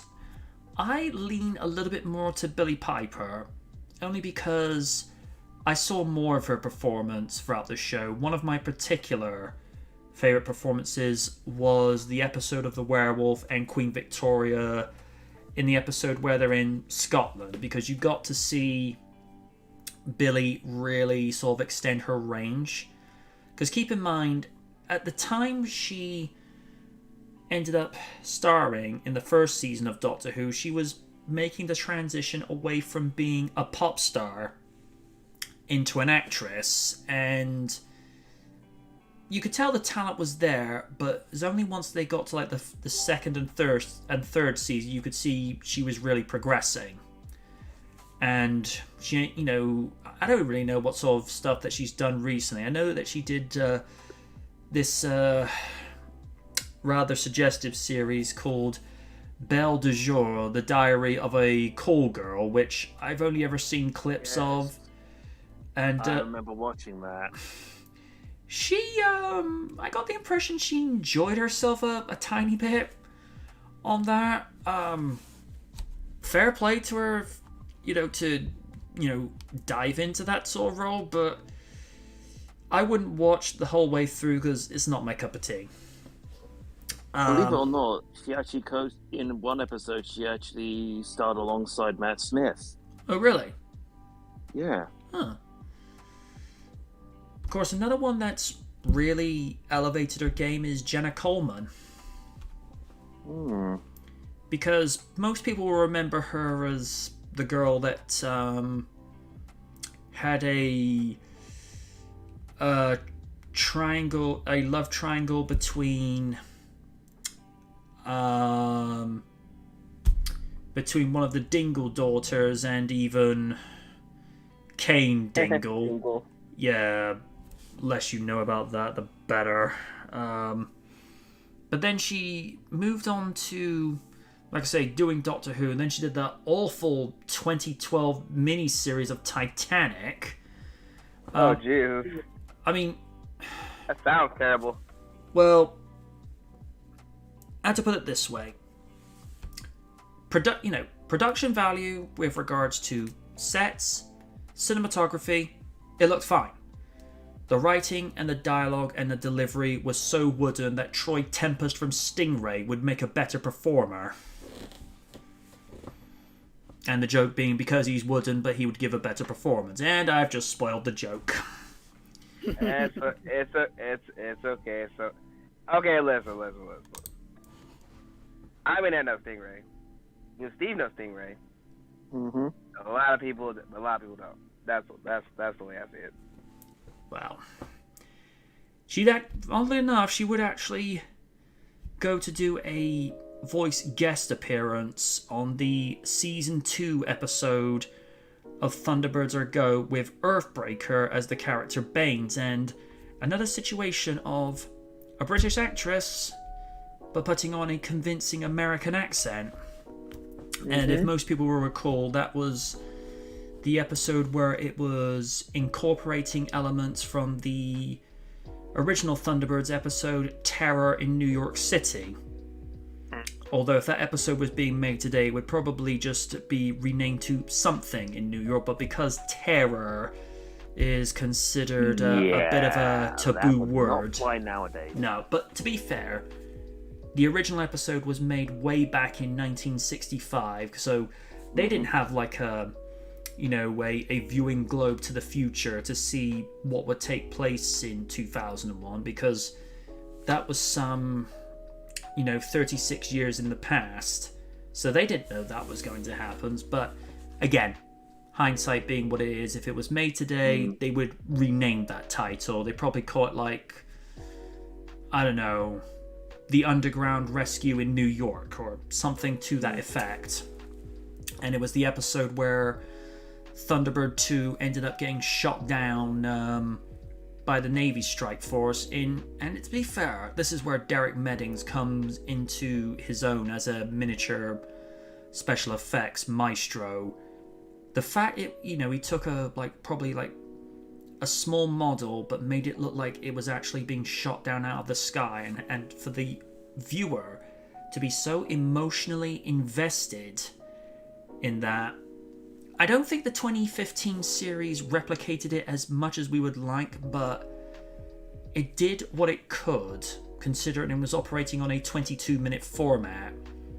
And Steve, do you feel like when they did like the fire extinguishing when the ship made it back to the island, do you feel like the foam kind of cheapened it compared to how they originally did it? I think it was more or less a question of scale, seeing as compared to the original Thunderbird 2, the reboot series one was drastically smaller in size. Although with that one, they did actually film that with a real model and not a CG model crashing. Yeah. But yeah, Jenna actually had a piece for that, and apparently she was actually in a movie in 2019 called Corporate Monster. And it was a short horror film. Oh! I did not know this. She was actually in Captain America: The First Avenger.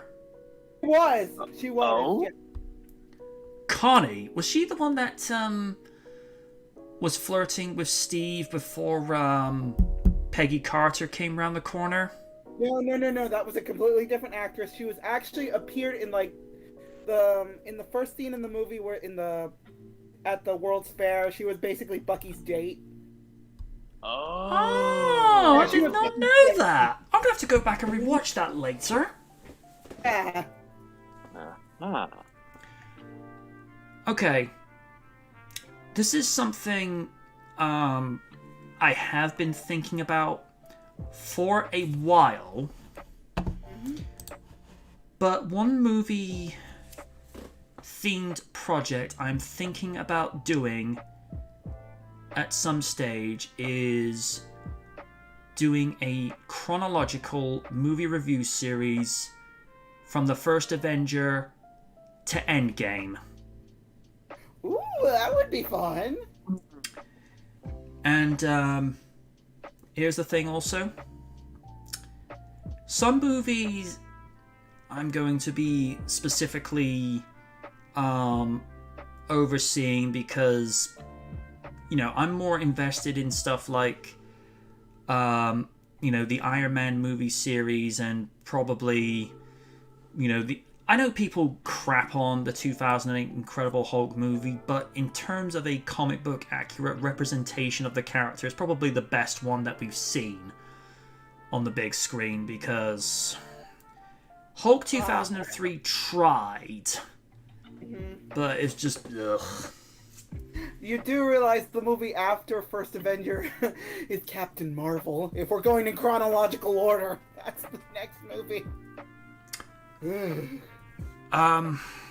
Here's the thing.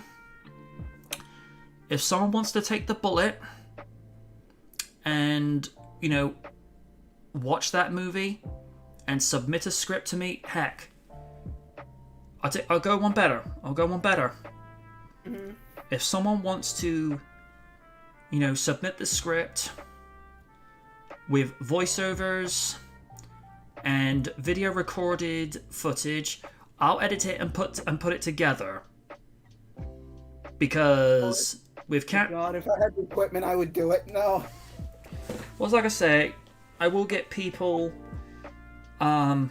involved with this because the MCU, reaches out to a lot of people.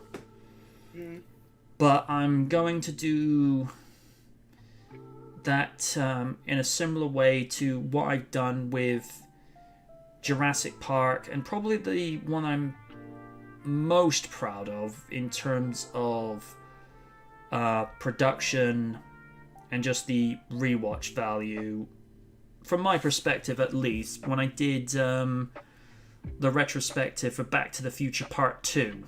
I'm particularly proud of the way that one turned out, so it'll be done to that standard. Because even when you look back at the 25th anniversary for Jurassic Park, I mean, yeah, at the time, huge step up, but now when you look at what I've done since then with balance of audio, visuals, and, you know, and the way the writing's progressed, even that one looks, I don't want to say inferior, but here's the thing with progression and evolution. What was your best 5 years ago, it's going to look like the stepping stone to what it would have been 10 years before. So that is what it is, but it's something I've thought about for a while. It's just next year delving into other movies besides franchise, which is why The Man is going to be done with Raiden just sort of popping up. It's like, I don't know why you find this shit so offensive, people. I find it funny. Yeah, but you know, when I told you about that originally, you were laughing your ass off. I was.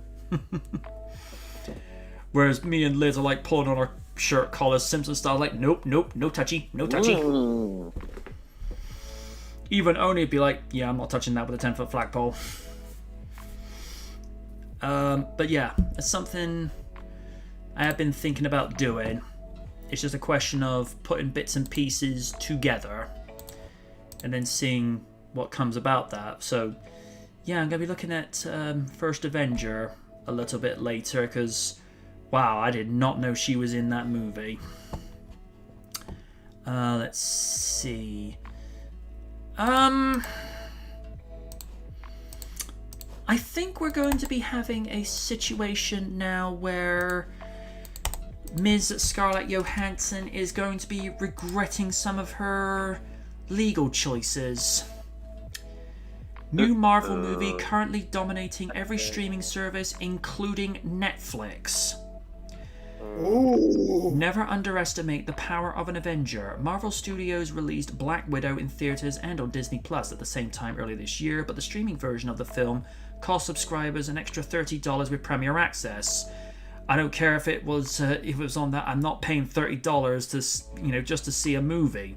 If it was a movie that had been like released 5 years ago, it's like, oh, I'll get Disney Plus for that. $30, get out of here. Last month, the streaming service finally added the acclaimed Marvel film to its regular roster, allowing fans to watch it at no extra cost, and it became an instant hit. In fact, following its streaming debut, Black Widow topped all the movies in streaming viewership, including those over on Netflix. According to the new streaming service numbers from Nielsen, Black Widow was viewed more than any other film on a streaming service from October 4 through October 10.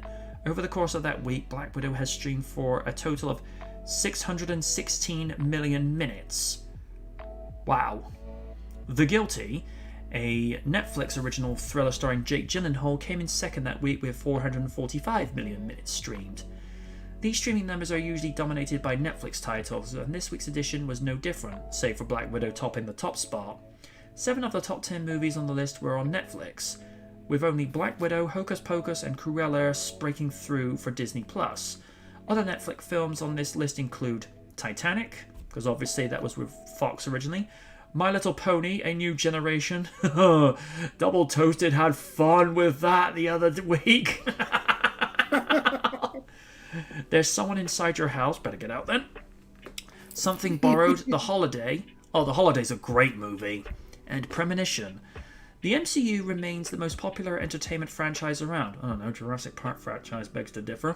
So it's not too surprising to see Black Widow doing so well now that it's available to stream as part of the standard Disney Plus roster.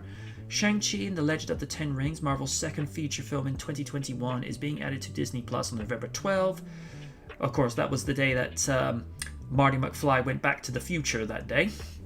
Seeing that this movie wasn't made available on Premier Access when it was first released, it's possible that the streaming numbers for its first week on Disney Plus could be even bigger than those of Black Widow. Eternals, Marvel's studio's next film this year, is hitting theaters on November 5. It doesn't yet have a Disney Plus streaming date, but fans should be able to expect it on the streaming service in the early part of 2022. Until then, there will be plenty of MCU TV shows on the streaming to keep fans busy, including Hawkeye and Ms. Marvel. Oh, Ms. Marvel's coming. Okay. That's who Tiana Camacho regards as Spider-Man for the ladies, as in that sense of like that most iconic, Marvel character for the girls. Whereas with the DC, it would be, say, Catwoman, Supergirl, or probably more appropriately Wonder Woman. Ms. Marvel was like the proper quintessential female character for female Marvel comic book fans. So, yeah, that seems like good news for Marvel, but Scarlet, I mean, hindsight being what it is, she probably made what she thought was the right choice at the time, but still, she might be regretting that. Because we know there's going to be no future appearances of Scarlett Johansson as Black Widow in the current phases because, the main big hitters are gone. I mean, Tony Stark's dead, Steve Rogers is retired, and Scarlett Natasha sacrificed herself for the Soul Stone, so we're not going to be getting any more Marvel prequels with her involved, unless they're Marvel What If episodes, but then that would involve Scarlett having to eat so much humble pie just to get through, considering she's been blacklisted by Disney. Oh no, she doesn't have to. She already got a voiceover replacement for that show. And surprisingly, she's a lot better than Scarlett. I'm sorry, but she is. Does she know how to emote? In her voice? Yes! Huzzah! A miracle has happened. And maybe Vince McMahon will retire. Yeah, it was just wishful thinking on our behalf. Yeah, it's a pipe dream. That'll be like Lil Wayne coming out with a decent album. Raiden. Yeah, right. Man, I can't lie to you. Even half the stuff I don't like. Some of the stuff are decent. It's like, this will be prevalent to Steve, and it's like when, there are people that worship Pete Doherty in this country, and we look at him like, why? The guy's a complete... Pete Doherty is what Gareth Gates would look like if he did crack.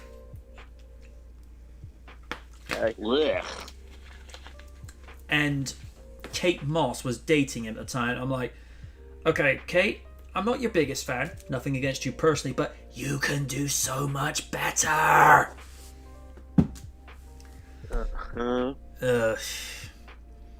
But, Lids, your thoughts on the fact that Black Widow's the most streamed title on any streaming service at the moment?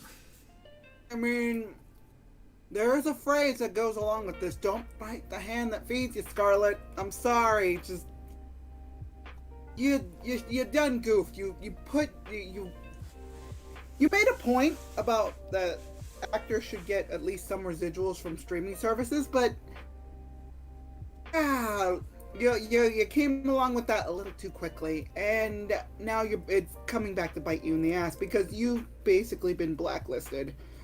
Ooh, no, you shouldn't have did that. But that's what you get for not understanding the logistics of that. Or maybe what she did made Disney open their eyes and say, you know what, we'll just give them money, see what happens. And well, there you go. So They need to find a better system with that, though, but I think they can pull it off, or at least try, because there's that whole thing where you have to pay $30 to get to see the movie. I'm like, wait, what? Why? Just play the waiting game. Yeah, like, that's what I said. I'm like, they did that with Mulan, the live-action remake of Mulan, and I'm like, no, thank you. No, thank you. I'll just watch the original. Have a good day.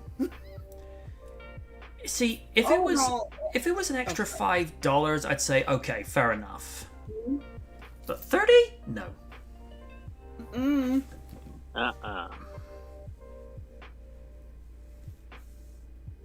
You know, I'm finished with that. That's all I had to say. I mean, the way that, Scarlett exited is kind of reminding me of some of the frustrations CM Punk had when he would ask questions about the network. He goes, hey, WrestleMania is like $70 in HD on pay-per-view. Now you're giving it away for $10.99 or $9.99. Don't pretend you don't know what it is. I don't know what it is. So, it's like, how are you going to expect to pay me a quarter? It's like, oh, we haven't figured that out yet. Don't you think you should figure that out before you have me work on that show? And you can sort of translate that over to Scarlett's frustration with that, because they apparently had a contract that Black Widow would not go to streaming at the same time as theatrical. And I will give Scarlett this: Disney broke the agreement. I will grant her that. But, as we said, she's probably regretting her decision now. Mm-hmm. I mean, it's not to say she can't get work elsewhere. I mean, give her a project where it complements her acting capabilities and she'll be fine. But she's probably never likely going to be having a bigger role in her career than Black Widow.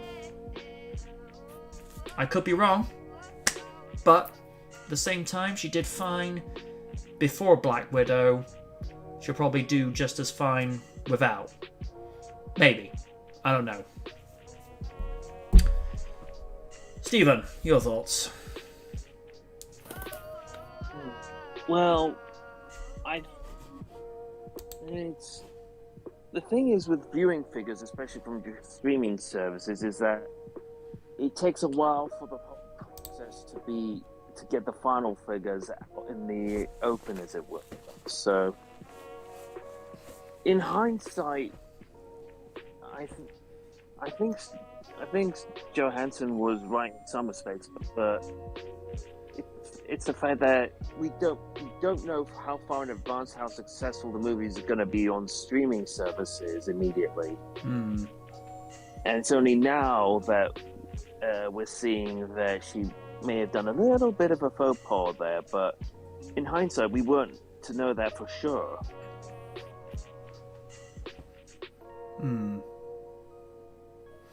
I think it's just a thing that needs to be taken into account heading forward, especially with what's happened.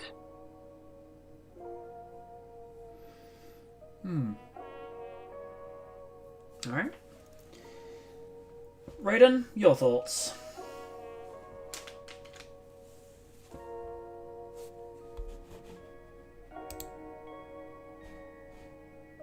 Raiden.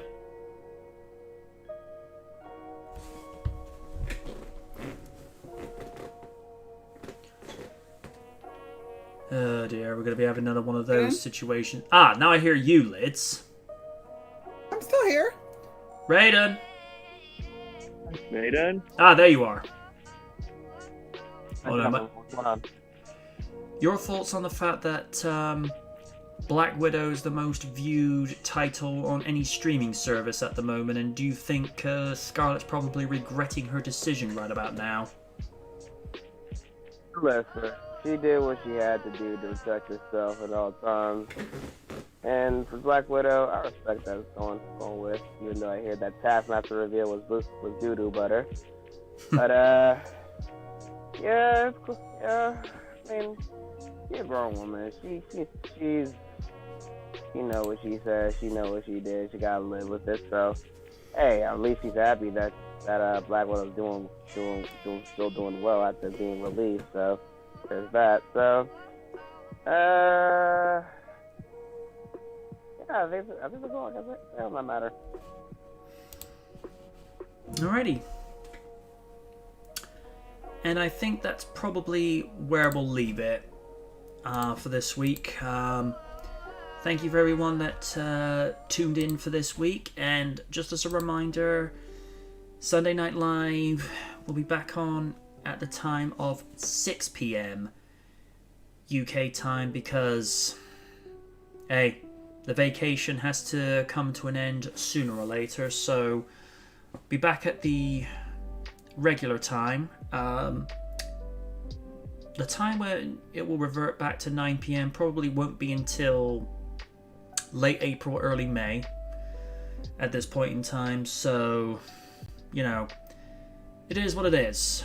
Next Sunday, I hope, and I stress, I hope to have the last 2 installments of Turtlevember covered so that the door can close on that one, and then I can focus for the next few weeks on not just Jurassic World Evolution 2, which should prove interesting over on my Twitch, because it'll be one of those learning on the job sort of things, but I can then focus on the 16th season finale, and I'm actually going to have this one worked on for at least 3 to 4 weeks, only because I want to get this one right. You know, like I've done with Back to the Future Part 2 and doing the 42nd anniversary for Superman, I want to do this one right first time. Plus, it'll be another old versus new, and having a glance at the script that I wrote a little earlier in the year, because originally this was going to be out for May-June time, but because of IRL complications that were going on at the time, it just wasn't feasible. So, who knows? Maybe there was a reason why, you know, I had to wait for so long to do this one in particular, but we will get there. And it'll be a nice season finale before SKL takes its, you know, its late and early winter break, and then we'll come back strong at the end of January, beginning of February, because then that'll give me the ample time necessary, because I want to get into this habit of spend 2 weeks working on a review, get that finished, done, rendered, upload, scheduled, all that jazz. Then after that one's done, you work on the next one, and by the time I get to ticket 3, that's when the first ticket of season 17 will go out. So then I'm actually getting ahead of myself for a while, because 2 particular big projects I'm going to be working on next year. One of them, I've asked for Random DC's help with one of them, only because when it comes to comic books, he knows his stuff. You ask him any question about Batman, Spider-Man, Venom, Carnage. It's like that meme picture of Batman going around as if he's sitting on this throne and goes, when all of my non-comic book nerd friends come to me about questions about comic book movies. It's like, what would you like to know? And the sad part is I can imagine him doing like this Joker grin. It's like, what would you like to know, weary one? Yeah. And he does that Joker voice to perfection too well. Because anybody that's ever seen the season 7 episode of RDR, where he comes in and does the whole review as Mark Hamill's Joker, you're creeped out, but you're entertained by it at the same time. Although including one point where he refers to like one superstar as like a bottle of NyQuil, and then you hear him and me reenact a little segment for one of Dennis Leary's comic stand-ups where we go, NyQuil, NyQuil, NyQuil, we love you, you giant fucking Q. It's one of those you had to be there. But no, I'll be asking his help for that. And yeah, one of the reviews for next year, as it's been highlighted, it will be the 17th anniversary of Samuel L. Jackson's and Eugene Levy's The Man, with that one controversial moment from Sam Jackson more than usual, and it will involve a quick video skit of Raiden going, don't know what you're talking about, this is funny. Yeah. And yeah, I will feature said bit, but then it'll like cut to me like, waving my hands like, no touchy. Lids will have her avatar like, nope, me no touchy either. Kaiju like, yeah, I'm not going anywhere near that. And then Raiden's like, he's like, I don't know why you old people are offended. I love this. But we must gather the Dragon Balls. We must gather the Dragon Balls. Why are we gathering Dragon Balls? That makes no sense. We must gather the Dragon Balls so that it can make sense. What kind of logic are you trying to pull? Dragon Ball logic. I love Ruby for that. Yes. And one that should prove a rather interesting satirical preview and watch along will be the 22nd anniversary of Scary Movie. Oh, Jesus Christ. Oh, no. Lord. Including that one moment, reporting live or TV. What? A dead? And we're getting the fuck out of here. And I'm like, yeah, I'm not touching that. Granted, it's a movie trope, but at the same time, it's like, no, you can't do that today. No. But yeah, and it'll be interesting to see what movie-themed months I'll do for October and November next year. Because obviously, the only one they'll be continuing over into next year will be the 5th and 6th installments of the Terminator franchise, culminating with Dark Fate. I haven't seen that movie and I'm dreading it already. I have no intention of watching that filth.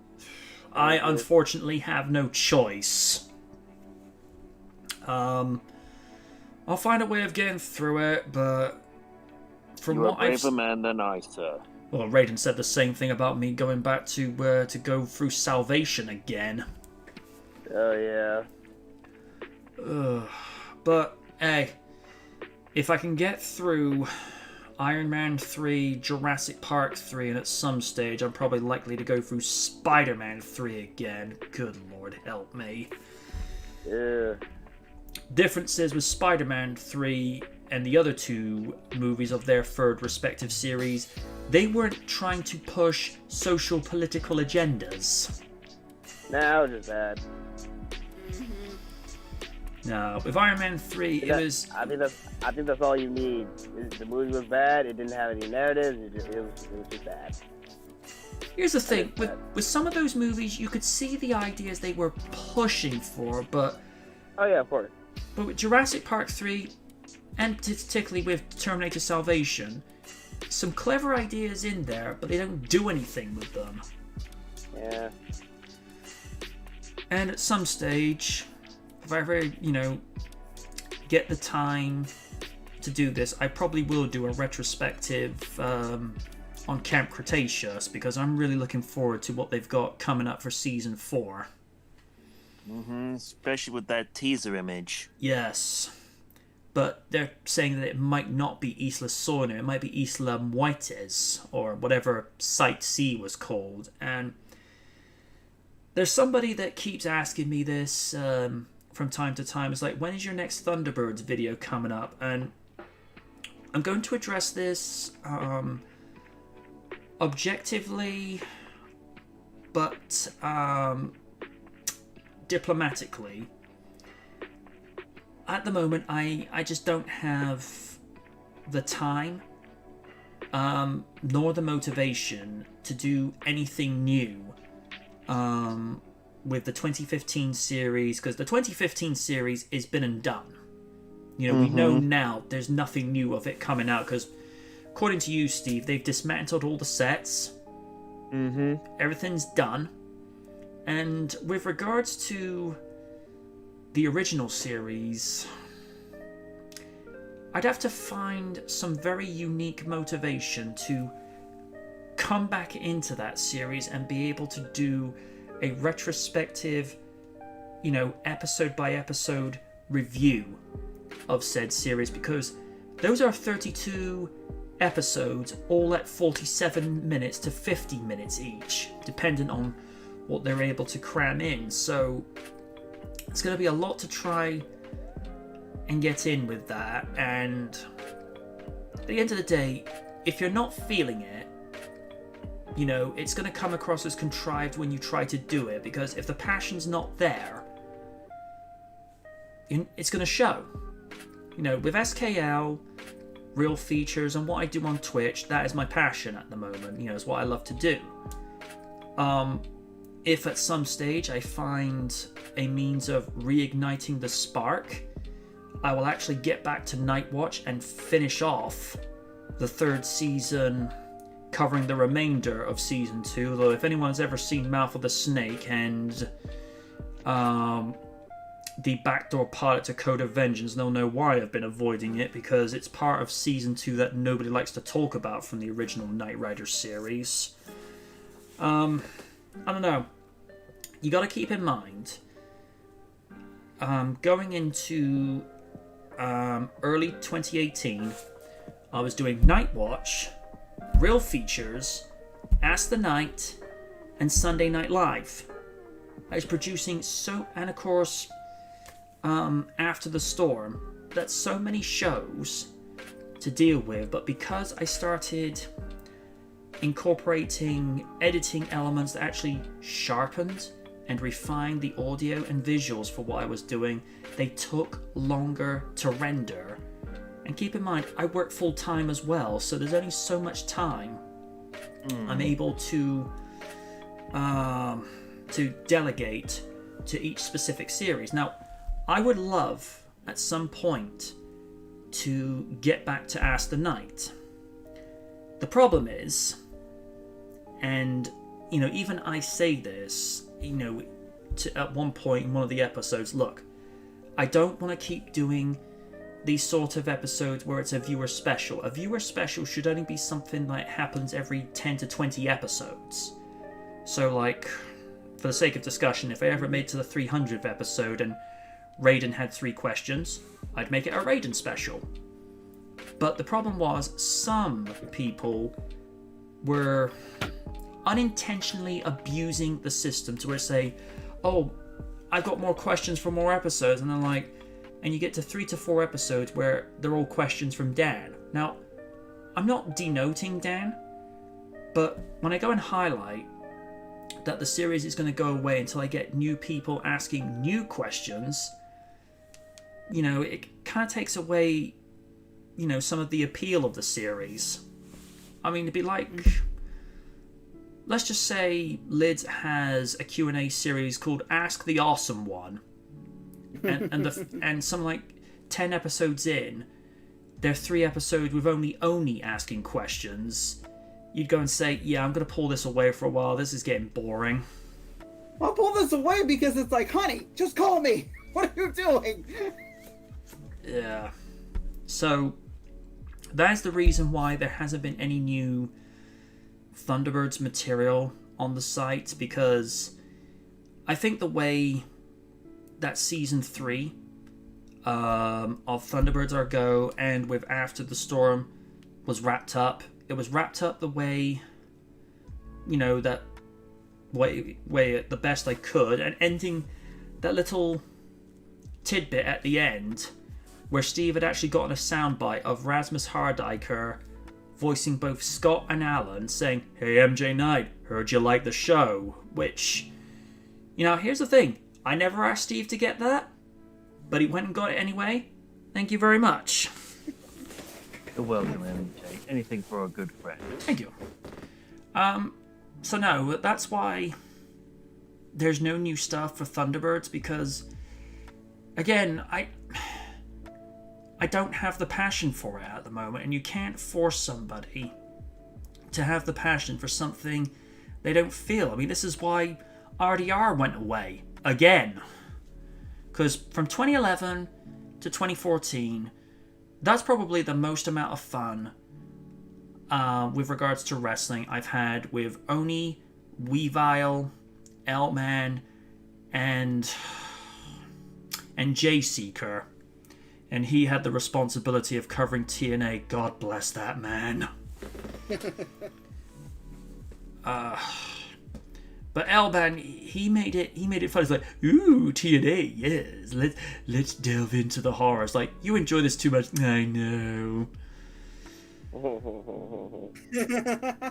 Some of the stuff he would go through whenever he would review Raw, it's like, welcome to L-Man's Raw. It's like, I'm gonna dip beneath the covers a second because that's creepy.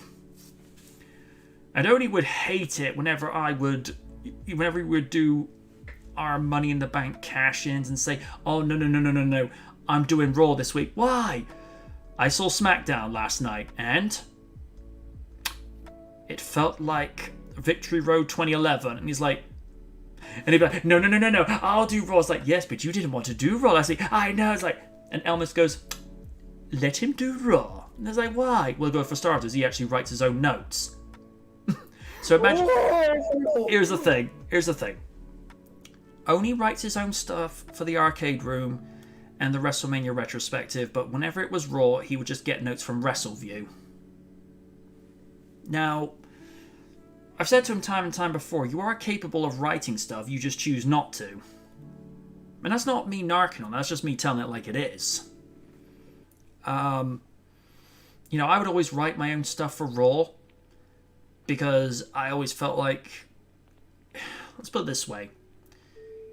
If we were to put this across to Lids, what are you going to appreciate more? You know, someone reading notes off someone else's website, or or reading notes that you've written personally, showing how you feel about the product in question. Which are you likely to get more on board with?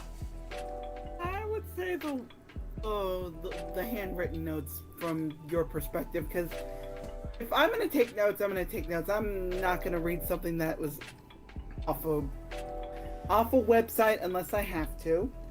So it's like, if I'm going to take notes, I'm going to take notes. Yeah, and, that's...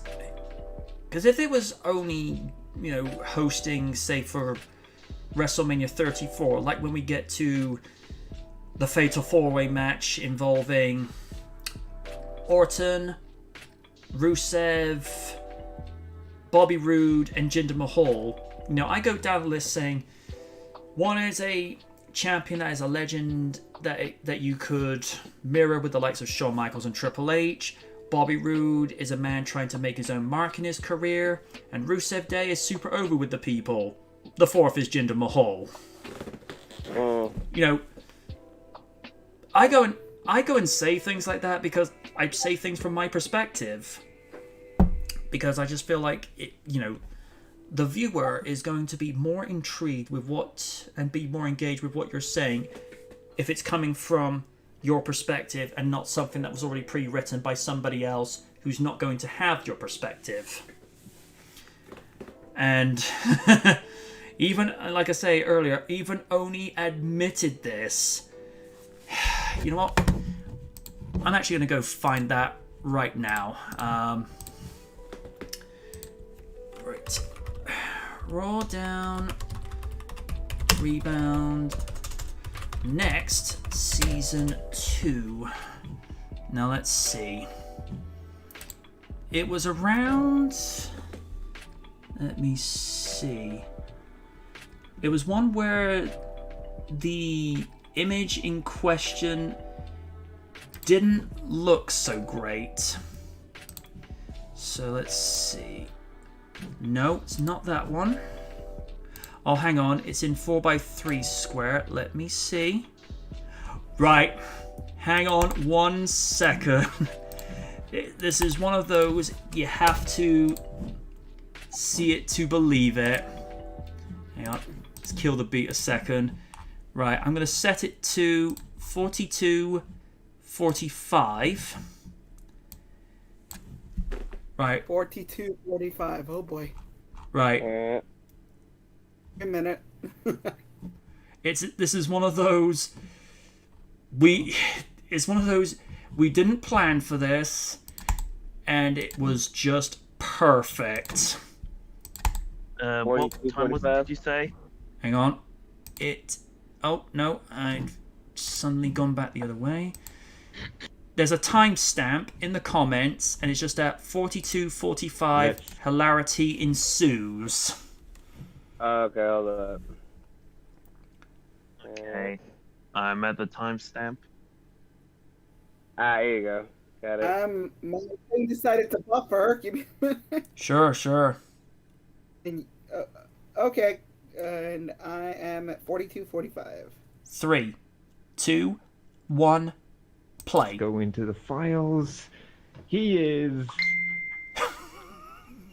that. That's the motion. He is. Who's that? No, there is. He's facing him. He is.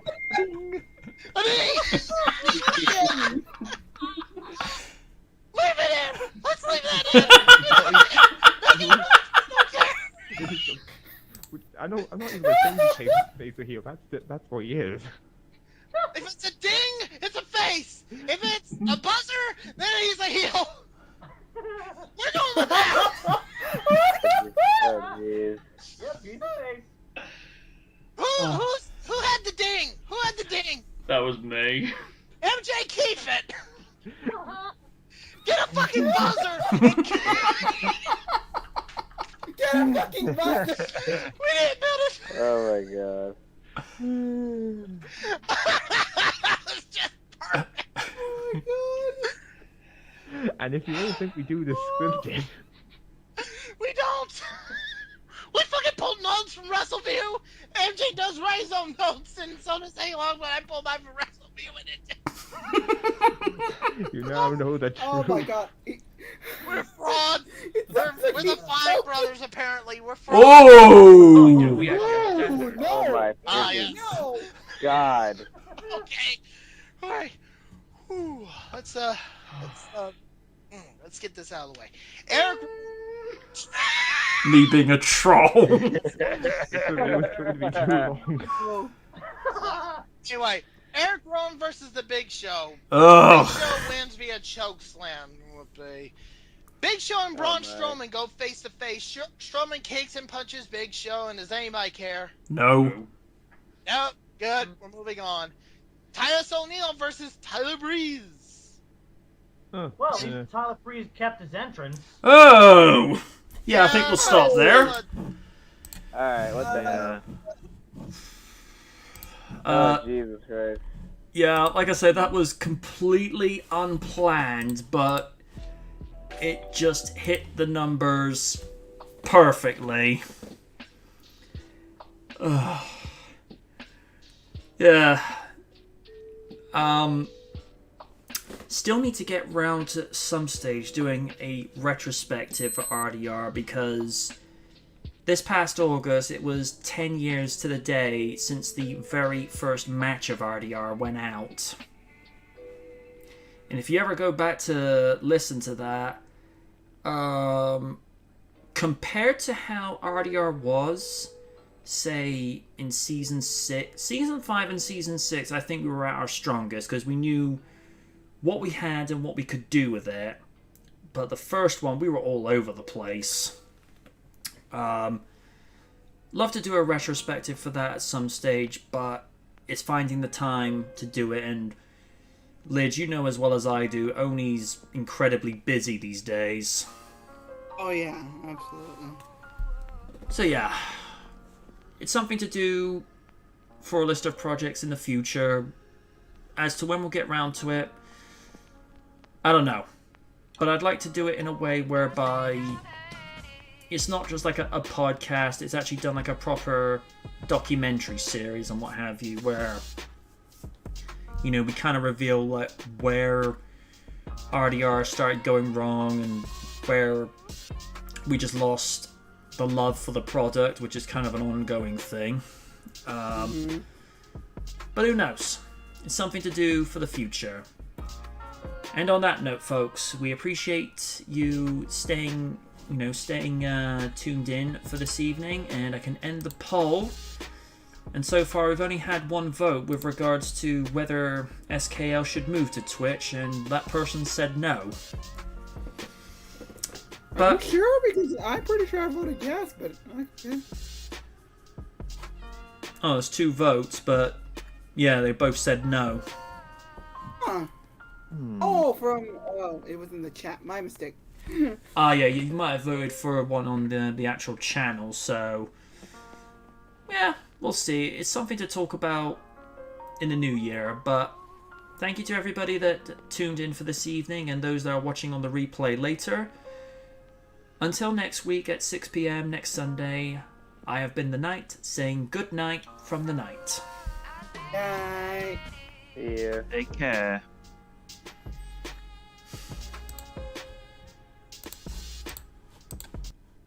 Okay, we're